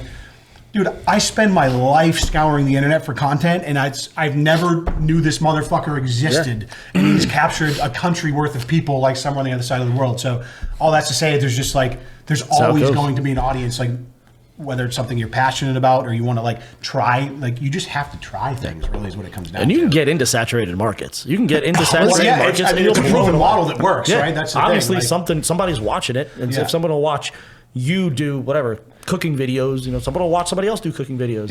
Yeah. Like there's been people that have done history content before, but they weren't fat and abrasive like the Fat Electrician. Legit, he's not abrasive. The amount I know, he's not fat, he's handsome and svelte. The amount of other history tubers, so like Stephen and Gabby Stayaku, he's been on the podcast, he's fucking great, check him out, he's awesome. But like me and him came up on TikTok at like the same time, and we both do history, but we have very different personalities and like catch different like vibes from history and tell it a different way. And like the amount of people that'll accuse both ways, like I've been accused of being a knockoff Stayaku and he's been accused of being a knockoff Fat Electrician, and it's like, oh, I bet you guys don't like each other because you're competing. It's like, not at all. Could not be by all means tell the exact same story, slightly different in your own style all day. I'm sure some people will love you and hate me and vice versa, and it's all going to work out. Like nobody gives a shit. On that note, like I'll do it like when you're into like commentary, like what's going on in YouTube stuff over the years I've done it. If there's like a trending thing that happens and it's like obviously all the commentary YouTubers are like jumping to talk about it, and it's the same idea. It's like you don't always have to be the first one. Like certainly you can build a business model around being quick, and that works. Or my business model has always been, I'm just going to talk about this thing in the way that feels good to me. I'm always late. Like I'm like the guy that's like a week after it happens and it's like kind of out of the news cycle, but like I'm just old and that's how I operate. But I always get people in the comments like, oh, I saw this so-and-so's video about it, but I was excited to see your take, right? And that's really what it is. It's like you're just talking about the same thing that everyone knows about. They can watch the news and they can get a take. They just want to see what you have to say about it because they've kind of built a relationship with you for however long, or even if this is their first time seeing a video, that could be an opportunity. That could be like the 0 to 1 moment where they're like, hey, I like the way this guy covered this versus the 3 videos I've already watched about it, and now you have a new person that appreciates your shit. It's like that's why I love your content. The amount of times I've heard news and be like, wow, you know what I really need? I need the opinion of a 6 foot tall, blonde haired white guy with blue eyes with a loving wife and family to tell me exactly what I should feel about it. Do you find that you're very relatable? I know. Thank you. I've always wondered what this opinion would be like if it came from somebody more attractive than hey me, guys, actually. buckle up. You're about to learn how you're supposed to feel about this very divided topic. Just last week, his Coney 2012 video crushed it. He waited. Dude, I've been going on the Facebook rabbit hole. He takes his time. 2012. You were just He's working on Nixon right now. What a poll! You guys are never gonna really believe this shit that happened in Africa recently. Like a decade ago, but like listen up. I thought I was pulling deep with Harambe. You pull out Coney 2012. Holy shit! I would love you to just drop one next week. Oh my god! Hey, here's why I don't trust tobacco. No, that's almost at the point where it should be a history video. I think, it's that. Oh my god! Fucking awesome. Do you find that your audience? Do you have like diehard like followers that like actually snitch on other creators? Or like, listen, man, I don't know if you know this, but somebody's doing your stuff. Oh yeah, I get that a lot. Sure. Yeah, I get that all the time in my comments. Hey, look, man.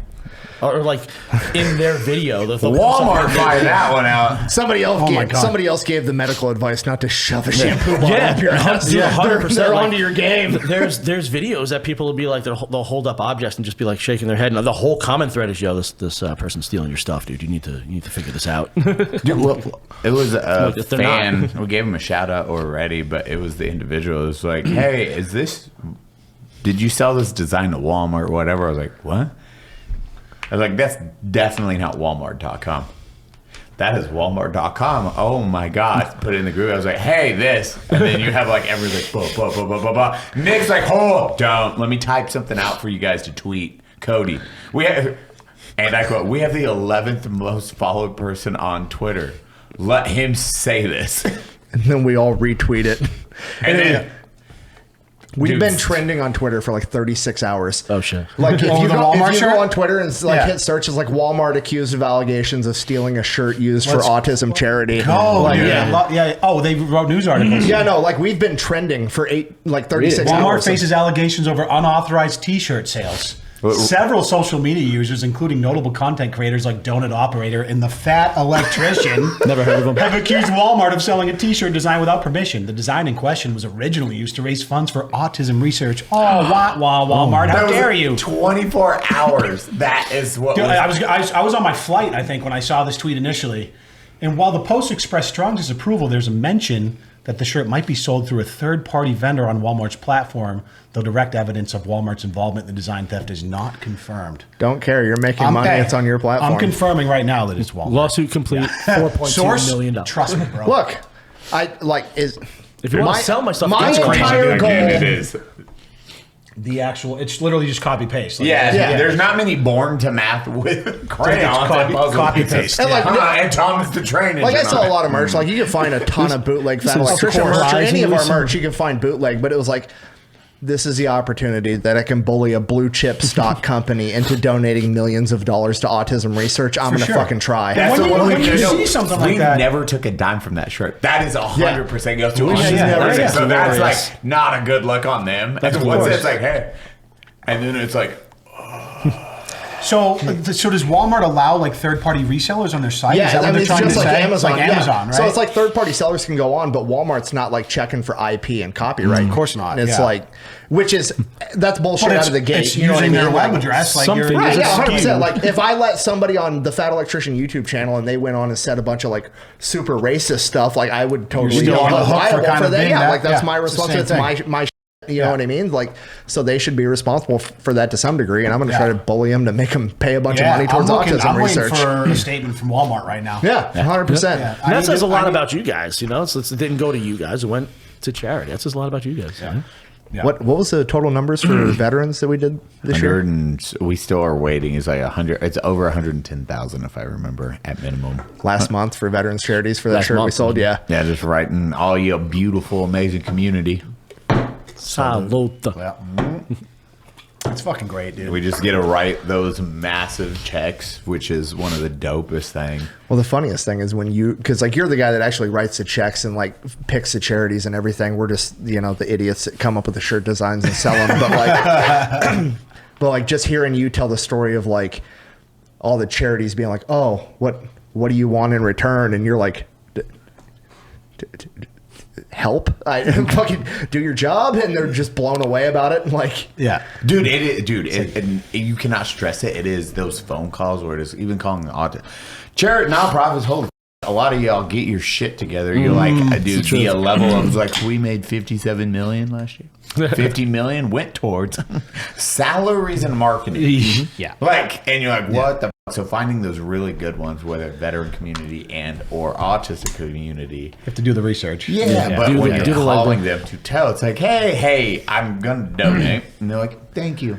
Oh my god, thank you so much. They're like, awesome, fuck yeah. So where do I go? They're like, on the website, and it'll be really easy. It's I'll send you a link, or here, type it in. Yeah, okay. And they're like, what are you thinking? I was like, for you, I think we're doing $50K for you guys. And they're like, oh, holy shit.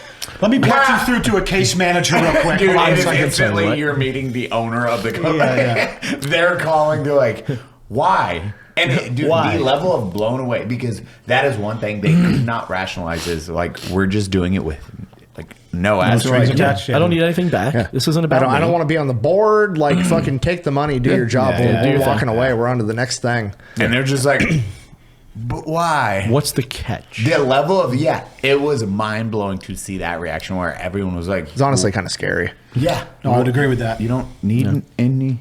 It shouldn't be a why. That like the purpose of charity should have no why attached ever. Yeah. Like it's like the definition of doing something charitable. it's is just- to do it's something just a good thing for to the do. sake of it being a good thing to do without any sort of getting something out of it or ulterior. need. No, and you're telling me, I was like, oh man, like our community made this possible. We just want to we sold shirts. All the profits went to this. Now we get to write a check to y'all and But fucking I have also fun. imagine that kind of speaks to people that they deal with a lot, where it's like, hey, we're going to give you this, but also we need that. Like, there's probably so Yeah, a much little quid pro. transactional, even in the nonprofit communities, where it's like, yeah, like we have this money we need to burn and do this, but like we need you to do this for us, which is I think just defeats the whole purpose of charitable giving. Sometimes it's good to just do a good thing, you know. Above my mom's couch.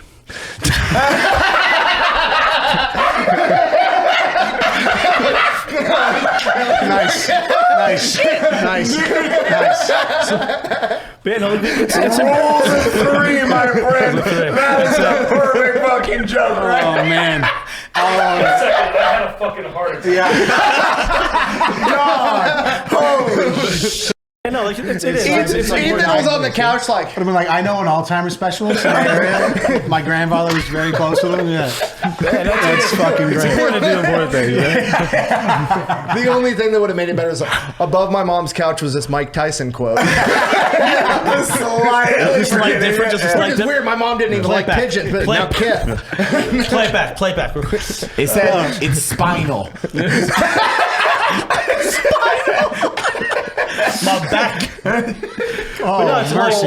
like we do this thing. But I mean, obviously, I'm on a much different. For those of you who don't know, I don't know if you can imagine this, but I'm on a moderately smaller level than these guys. And For now. and it's but it is. It's important to do things like this. So the one big thing that I got for a while was like it's impossible to get conversation with me. Like people jump into your DMs. And by the way, if you want to see some unhinged DMs, the Badge502 DMs full of phallic objects and fucking Bro. dick pics is ridiculous. The amount of times like Would this fit in your ass? Literally. I do history. The amount of times I get messages like, "Hey, my uncle has a really cool story. You should cover it." So I can't imagine how many.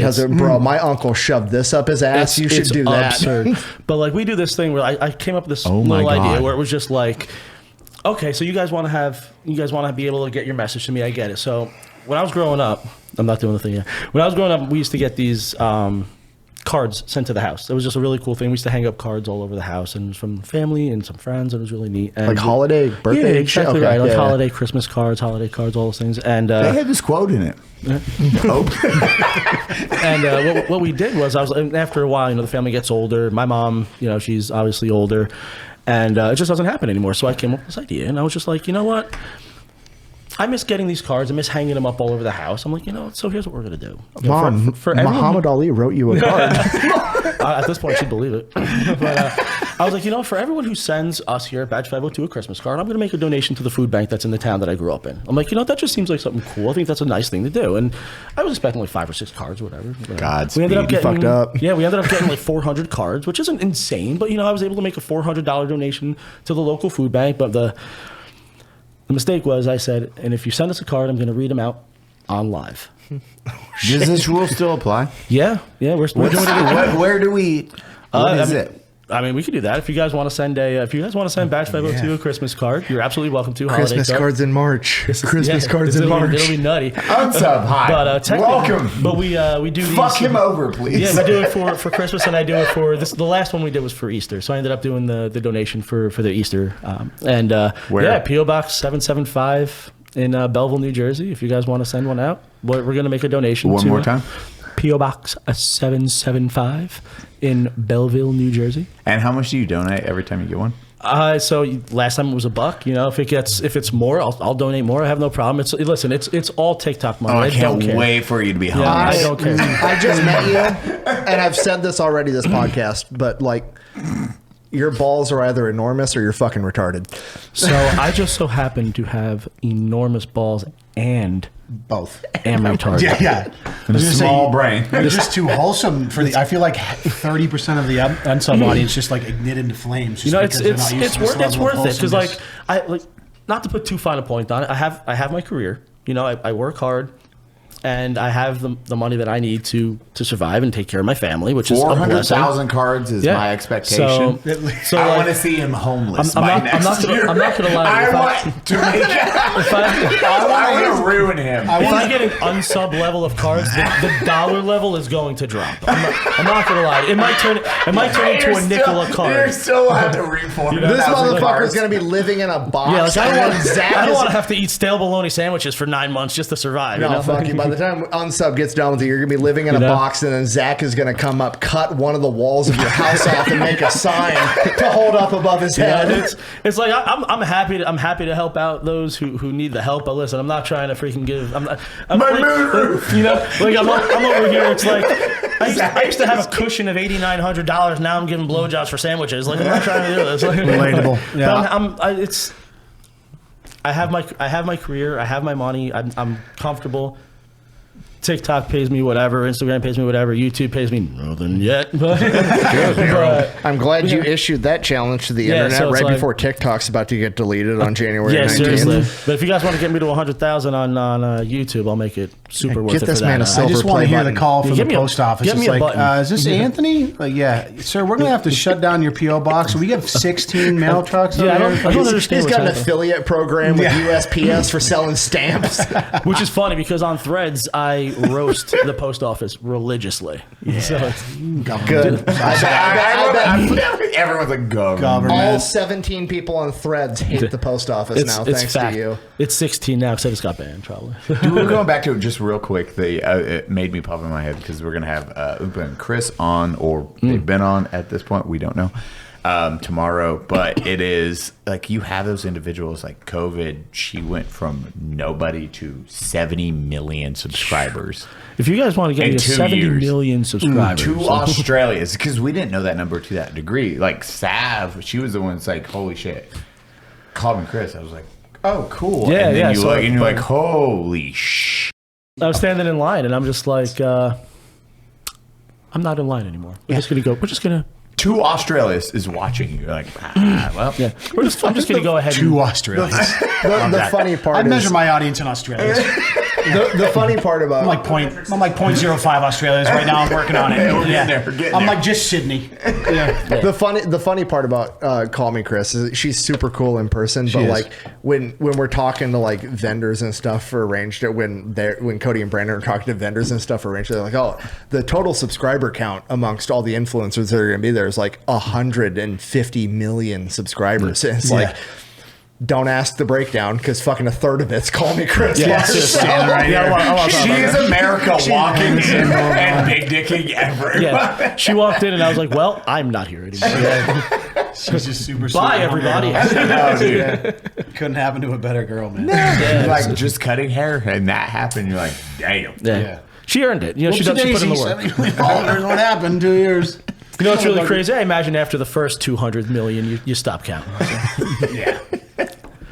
Like 201 million? That's cool. Yeah, once you go from 8 to 9 figs, that's probably a lot different. Now you're just measuring by hundreds of millions. Yeah. I remember my first million.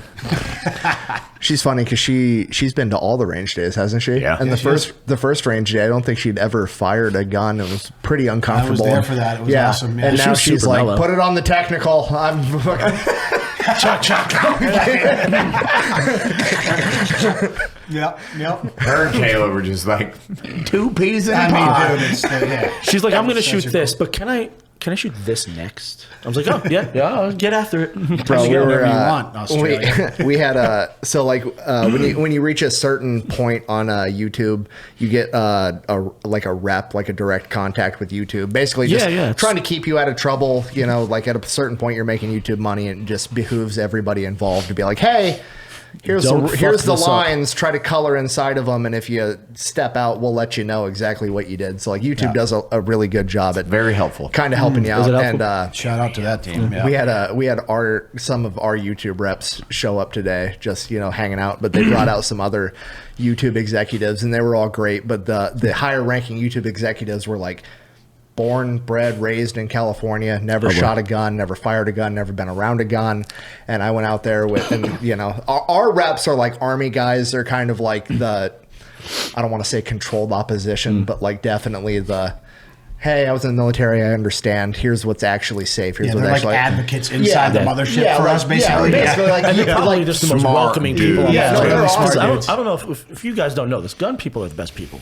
They are the best people in the world. I've grown up around them. I've worked out. Gun people are the best people. I know. Look at the world wars, how they worked out. Anyways, so we get these like high level YouTube executives. They're like, we've never fired a gun. We're not sure we want to. I was like, I know Yes, you exactly do. where I'm taking you. Took them straight over to Brandon's boys, and like Brandon's boys are straight autistic. You could give them any gun that's ever been manufactured at any point, and they can tell you, I'm not shitting you, probably the year it was made, the factory it came out of, and what country, like the country of origin, all of it. And I was like, hey, Ryden loves them. hook these guys up with the MP40, Let which them is live. the best Such a machine gun fun on the gun to planet. shoot, dude. Just Yeah. 9 mil. It's full auto, like but buttery it's like smooth, though. Yeah, Yeah. like you It can doesn't pull the move. trigger on You a can barely semi-auto feel it. faster. It's Just like, you barely feel it. And like just typewriter. watching them go. Okay, what do I have to do? Okay, well put the buttstock in your shoulder. Hold the gun like this. Don't put your finger where the bolt reciprocates. Okay, and then just pull the trigger and and then they just fucking magged up and like, this is a lot of fun. And I was like, yes. Ladies and gentlemen, we got understand him. each other. We understand each other. It really is just the best fun. Like I've shot guns thousands of times. I've never shot full auto. You know, so I walked in and Classic New Jersey. Yeah, exactly. If you don't know, New Jersey loves gun owners. They love us. You have a lot of freedoms. All the freedoms. In fact, now they let us have them, which is great. But yeah, it's like you go there, and I'm like, yeah, listen, I've never shot full auto, and listen, I spend time with these guys. It was the guys from over, was it Denver? Denver Bullets. Denver Bullets. Yeah. Hanging out with these guys, and they're like, hey, I remember you from yesterday. Step in. Have you ever shot full auto? No, I've never shot full auto. Okay, check this out. Here's what we're gonna do. We're gonna do it like this, and you just go through the motions. What'd you shoot? Oh, I shot everything. I shot that entire table. What was the funnest? So I'd probably say the most fun was probably the Vector, only because I genuinely just always wanted to rip one. They shoot kind of quick. They shoot real fast. The second you pull the trigger, that mag is empty, and it's not Cyclic rate is, again, when you say cyclic rate, it makes a huge difference on like also being manageable, like MP40 and everything. Super low cyclic rate. You have your even your Tommy guns are about like 600 to maybe 800 max, but it's like dunk, dunk, dunk, dunk, dunk. So you can walk it. You can walk it out a little bit. Then you hit like 1,800 rounds per minute cyclic rate, and It's walking you. Same round 45. It's like Yeah, I'm sitting there and I'm just like, he's like, you got to get behind this one. I was like, all right, no problem. He's like, no, more behind it. I'm like, what? Like a little bit of lean. Like, what are you talking about? Like, and I'm like deep into my lean. Like, I'm like in it. And 45 days. downward dog. I'm like, The gun was holding him out. it screwed me up. I was leaning forward. I was like, oh, okay, so we're just standing up now. Okay, get that's it. cool. We're gonna just do that. It's Shout fine. out to the Denver Bullets guy too, because I shot some really fun guns at that station today too. And there was a bunch of people. You could tell like there's obviously like a lot of different skill levels. People that are super familiar with these weapons, and people that are like kind of getting into it for the first time. So it's really fun to see all of that come to fruition. But the guy who was he was running the show there. I don't know his name, but you get some of the newer people like they get a full auto in their hand. Mr. John Denver Bullets. Mr. John Denver Bullets. I think that was his name. You'd have like there'd be like a person, and people were like, you have a full auto, you have an automatic machine gun in your hand. They're just like, and you got the point. He's like, these are machine guns. We don't burst fire. He's like, you dump these mags, you shoot it like a machine gun. I was like, I like this motherfucker. Right? He's like, he looked at me. He's goes, like, lean into it and shoot the whole mag. I was like, okay. Yeah, I creeped a couple on my first one. But he's like, oh, cool. I thought you were like a man yesterday. Turns out this is how you do this. Huh? Yeah. I was like, gotcha. Just everyone calls out each other. The funny thing is with like all the people that have like never shot a gun before, and then they're showing up to range day with like literally every rare gun from Brandon's collection from World War II to like mini guns mounted on Teslas and shit, and it's like, you guys are going from like 0 to 100. Yeah, you don't do? fully like you've never played football and now you're starting in the Super Bowl. Like is what this amounts to. Pretty much. And like 100%. they don't really grasp it. And when one of the YouTube reps, she like mag dumped. And she like, oh my God, that was a lot of fun. I go, yeah, it was like $30 in ammo. And she easily. like starts laughing. You're really funny. I go, that wasn't a joke. No, you're not joking. That mini gun, like it is like, it's burnt 150 rounds. It's like, okay, that is $300. And you're like, Also, it's illegal to do that in your state. I was walking by the first berm, like all the way when you first walk in, and you just hear that. Another minigun. You're like, The minigun is obnoxious. I'm like, did an 810 just fly by? Like, what the hell was that? Dude, it's I was like, bad. yeah, it's the minigun on the other side. I was like, The minigun going off is like, I can take Like my a weird I can, bass rumble, dude. Yeah. I can take my ear pro out and have a conversation 50 yards away from the firing line now, and the minigun goes off. I'm like, fuck. Yep, I messed up. I should have not done that. we fired those blanks and then we tried to fire them. So we have the handheld one. Like Yeah. old, I've seen you have a videos of backpack, that. yeah. Yeah, So backpack we have outfit. videos of Walking us around like a shooting blanks. Ghostbuster. Blanks don't have that recoil. Yeah. Sure. But it's still like brace, you're like, "Bah," and it is like, just you just stand on a pile. Yeah. And then when we were trying to do we tried 7.62 variant of a minigun, like handheld. And I have videos of us trying this. Just launch yourself across the world. No, dude, it is more. Guns go like this, blah blah blah. Yeah. Miniguns go downwards and right. So we're like, okay, everyone right. Yeah, makes and sense. then people are lining up here. Everyone on the left. Like, actually, behind me, and it was like. And we'd stop right here because it was like immediately. It's just down. But it was still like instantly 30 rounds of In one touch. 7.62. Yeah. And then like the recoil though was like, oh yeah, we can't hold cake. We cannot do full auto recoil on that. Micah. Like, I think my favorite, like, short or clip of him. Have you seen the video when they were doing 8.6? No, not 8.6. It was the new SIG squad automatic firing weapon. Was that not the walking M16? one. The Dude, walking one. new They had the a- new LMG. And Yeah. this is 338, not Lupul, but 338 Norma. This is a very large. I don't even know what that is. This is a little smaller than this. There.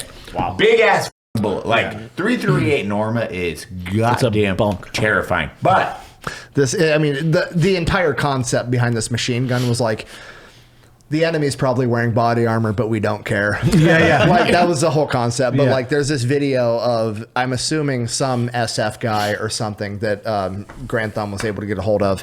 And I mean, this dude looks like a refrigerator with ears. Just a fucking unit of a man shithouse, wearing body armor. And it's like, you know, somebody's huge when like they're wearing body armor and they make the still body jacked. armor Yeah. look. So I was like, bro, your fucking Like this. body armor looks thin. I can see your pecs through the plates, bro. Can somebody give this guy a suit of armor? Literally, the body armor is for my heart. I have a heart plate, not a chest plate. Like, he's like But, a bra. but It's three sewn together. He's just Micah, wearing a who, string like- bikini with the fucking armor. like I love Micah, but like he definitely kind of looks like a hipster, you know, like not Yeah, he's a not big boy. not a like intimidating dude in persona, but like he's a bigger guy. Like he's taller than me, and he's probably just as broad. Like he's a big dude, Yeah. and he's like firing and trying to walk forward while firing, and he can't do it. And he's like, "Give me another try, give me another try." And he tries to get. He's like, "I physically can't step forward while firing this machine gun." And this army dude is like like, "Give something me out that of fucking Fallout." shit." Just marching with this machine gun mag dumping is fucking horrifying. And it could very, very large rounds. And to watch that dude like walk forward and shoot it, you're like, huh. Like It's like walking to the suit of Shoulder, armor. no, it's at the hip shoulder. or shoulder mount. Okay. No, Oh my Like, God. it's like okay, normal shoulder. Yeah. yeah, okay. not like hip fire, like shoulder mounted, Just walking into it. aiming Yeah. and firing is like that dude is fucking horrifying. Jesus. Ugh. It's my favorite clip. That of is a Micah. lot of hate being thrown down that range. Gun. So much hate. You're like, ooh, God. Look, I'm thinking Was it about it. magazines or was it? This is a drum. This It's a is drum, yeah. again. I cannot So like. it's an LMG, so it's got how many rounds? Like Fucking Fucking 100 round belts, yeah. 100 round belt. That's just heavy. Like, fucking size. huge. Yeah. Like this. Oh yeah, that's the 8.6. Like that's a big boy round, and that's tiny that'll compared ruin to your a day. 338. Like that is. Yeah. like I shoulder mounted the 50 cal and sent around, and I was like, boof. And I did that at the range that I worked at, so I'm like, I kind of know what to expect. And then, doof, you know, it goes off, and you're like, yeah, you know, it feels good. I can't imagine freaking trying to walk with it. Are you kidding me? One is fine. Multiple Yeah. back to back to back to back is like, What all kind right. of rate does this thing have? Is it It kind of like exponentially it- builds on itself. I mean, it's for suppressing fire. It's got enough of a rate to convince people to stay the fuck down. yeah. So- Yeah. It's got enough to make standing up just a general bad idea. yeah. I mean, it's You probably don't want to do that. And who made the gun? You said. It was Satan. it was the new SIG because SIG gun. SIG basically got all the contracts to Got it. do the new Army pistols, the new rifle, and the new LMG, the light machine gun. Yeah. So this is what was supposed to replace the SAW. Okay. So the SAW shoots 5.56, a normal like AR-15 M4 round, Yep. and the bigger rounds they're moving to are basically designed for near peer combat. Essentially, they're planning to fight enemies that have body armor. Yeah. is more or less the gist of it. So I mean, it was impressive to. I mean, it would be rough to walk forward while aiming with a saw. I can't imagine doing it with the new fucking LMG caliber. That's nuts. Like that's an insane amount of power. And it's an insane amount of power to be the person trying to walk it. Like, get that. I don't have that kind of strength in me. I'm too old for that. Dumping bullets. This guy, this is having a subsonic AP round is the most ridiculous thing I've ever heard. Love it. Is that what that is? They're making subsonic AP rounds. That means it's traveling. Usually, when you hear 5.7s, like, it can go through body armor. Sure. It is because it is reaching supersonic speed at like 2,700 feet per second. And you're like, okay, it's clicking. They're like, no, we found a way around it, and it's slow, quiet. Kevin's such a psychopath. Now it'll pierce Micah's bra. Killing people with body armor is cool, but have you tried to do it quietly? The only sound you hear is the armor shredding. Jesus. Oh, like Dave gets it. Because Dave's like, that's subsonic AP rounds. What? Dave, have you ever been broken down how 6.8 blackout works? 8.6. 8.6, sorry. The bigger have you ever been told that? I'm just trying to think, is there another round other than that one Russian round, like SP5, SP6, that was like subsonic armor penetrating? They've never had No, it's never had it. Q invented it. So like that round. Yeah. That's not the AP round. But So this is the bullet, what it does on impact. It looks destructive. Yeah. Stop. Yeah. Okay. Yeah, no problem. I can see how that might, in the long run, be an issue. So like Kevin Q, his guys are out there like hunting big like water buffaloes and shit with a subsonic round, which is insane. Side note for the Pepperbox. Tap, and then see you later. Like it just no tap. just one tap. Here, this is for Pepperbox. Hey, people that are on the YouTube on the Pepperbox, you get some really cool stuff on the Pepperbox side. Like we're working with Q now, and they're giving us every quarter to give away a boombox and whatever Q weapon we want for the Pepperbox stuff. They're like, as long as you're a member, you just entered for a free Q gun, which they're not cheap. Oh, by the way. thank you. I talked with Jake, thank you in and advance. I don't know that this is 100% sure yet, but I think the concept that we're going with for how we're giving away the guns is you automatically get one entry if you're a Pepperbox member, but for every month that you're consecutively a Pepperbox member, you get an additional entry. Yeah. So like that's if we do this for 2 years and you've been here since the beginning, you automatically get 24 entries. So like it's kind of an incentive to just like stick around, hang out. You're going to get more entries to win these guns, and it's going to be awesome. I actually prepaid for 11 years. I've been part of Pepperbox since 2010. So the crazy part with a Q gun, if you paid for Pepperbox for 11 years and you won a Q gun, you'd still come out net positive on the subscription to Pepperbox. They're not cheap. Not an exexaggeration. No, They're worth it, awesome. though. They're so fucking good. And like Kevin himself, he had such a good time. And he was like, dude, whatever you got. And he's like, here, we'll do this. I was like, oh, okay, homie. I was like, well, love you, but like, thank you so much. It's wild how fast guns get expensive. It's phenomenal. And those are starting at $4,400 gun. The Atlanta airport. Yeah, it is the base model. The Atlanta airport terrified me. I was like, okay, this is definitely a simulation. That's a terrifying airport. We were at huge. We were at the Atlanta airport, like hungover. Did you take the from train? the show? We were flying from Atlanta to Boston, and we got through security. Like we've had issues with security the entire time because like Brandon's getting pulled to the side because he's got too much metal in his bag because of all the fucking war medals people are giving him. Like I'm getting in trouble because I can't raise my arm above my head for the scanner because I had surgery. Like it's a fucking nightmare. Eli's got gigantic toys that are Berserker collectibles, and he's not letting security open them because he'll ruin the resale value. Like horrible shit. Like that is a good most Eli thing I've ever heard in my life. Dude, they were like pass it through and like, okay, sir, we're gonna cut. I was like, the f you are. I was like, no. You will touch nothing. Yeah, I'm destroying any of it. I don't think so. How are we supposed to scan it? Through the fucking X-ray machine. Yeah. They're like, sir, we're cutting in as like, then you're giving me a lot of fucking money if you're cutting that. You're not cutting that. What do you mean? I was like, that devalues that immediately. Sir, I was like, do not cut the tape.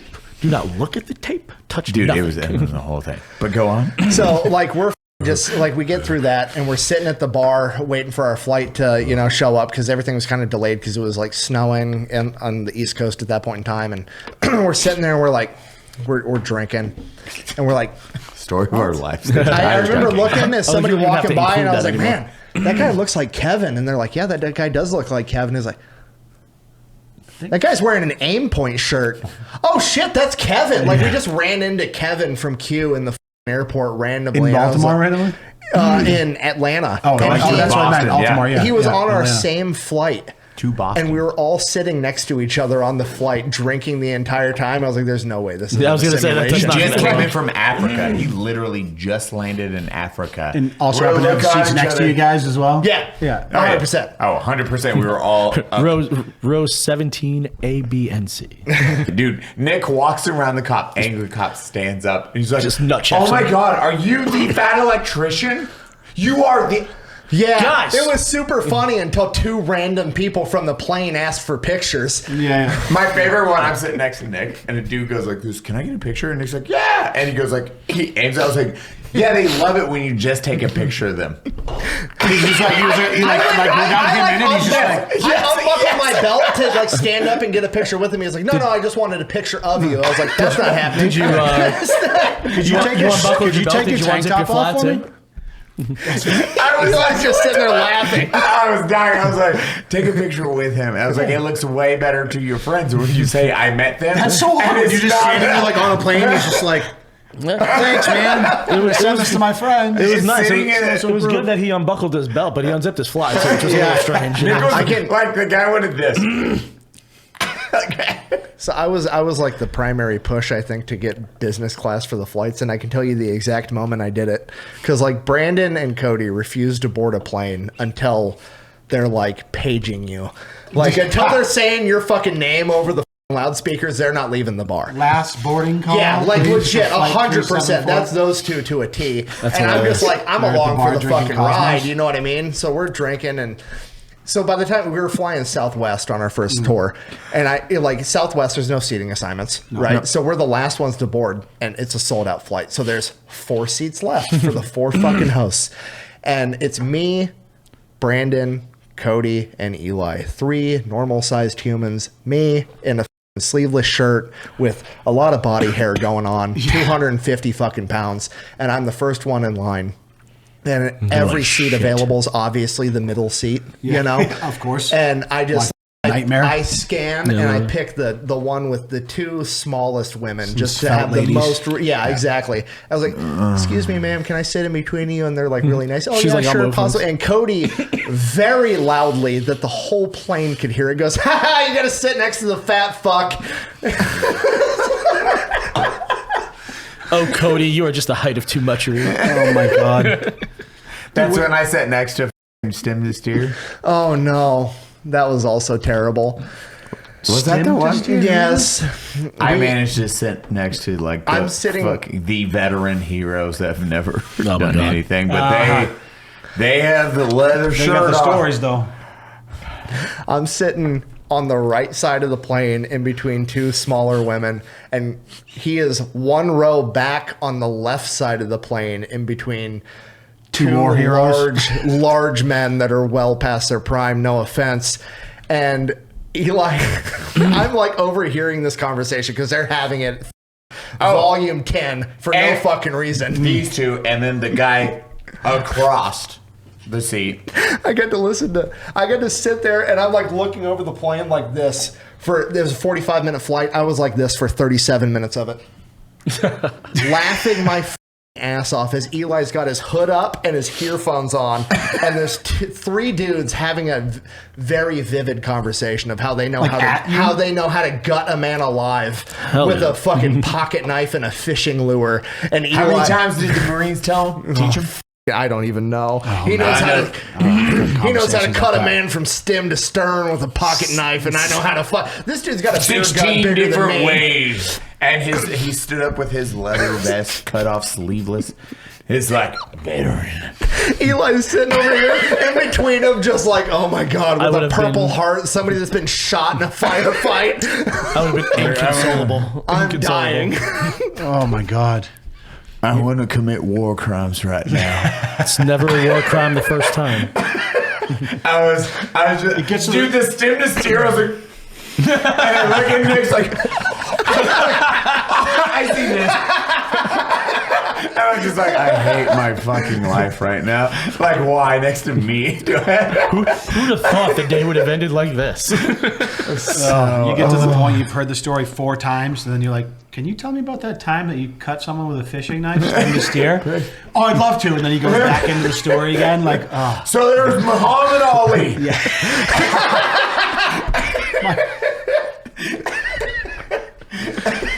Punch me in the face. Next time you come on, why don't you just go ahead and bring that picture with I that might be able to hang find it it up back on the there. wall. I might be able to find it, honestly. Okay, you let me know. We'll hang it up. But I'll happily do that. we've been at it for 2 hours. We also have a range day party after party to attend. Yeah. So we better go get to that. Oh, it's right now. We got to drink even more. So fucking buckle up. No. But thank you for coming to the Unsubscribed podcast. I have been joined here today by my co-host, Mr. Eli Doubletap, our old friend, Mr. Leon Lush, our newest friend, Mr. Anthony, aka EMTBadge502, on all of the social medias, or Badge502 on everything except for Instagram, because I'm really good at remembering. Also, his mom has this Muhammad Ali picture. Yeah, you're never going to believe it. I am Nick, the Fat Electrician. Thank you so much for coming to Unsubscribe. I will see you guys later.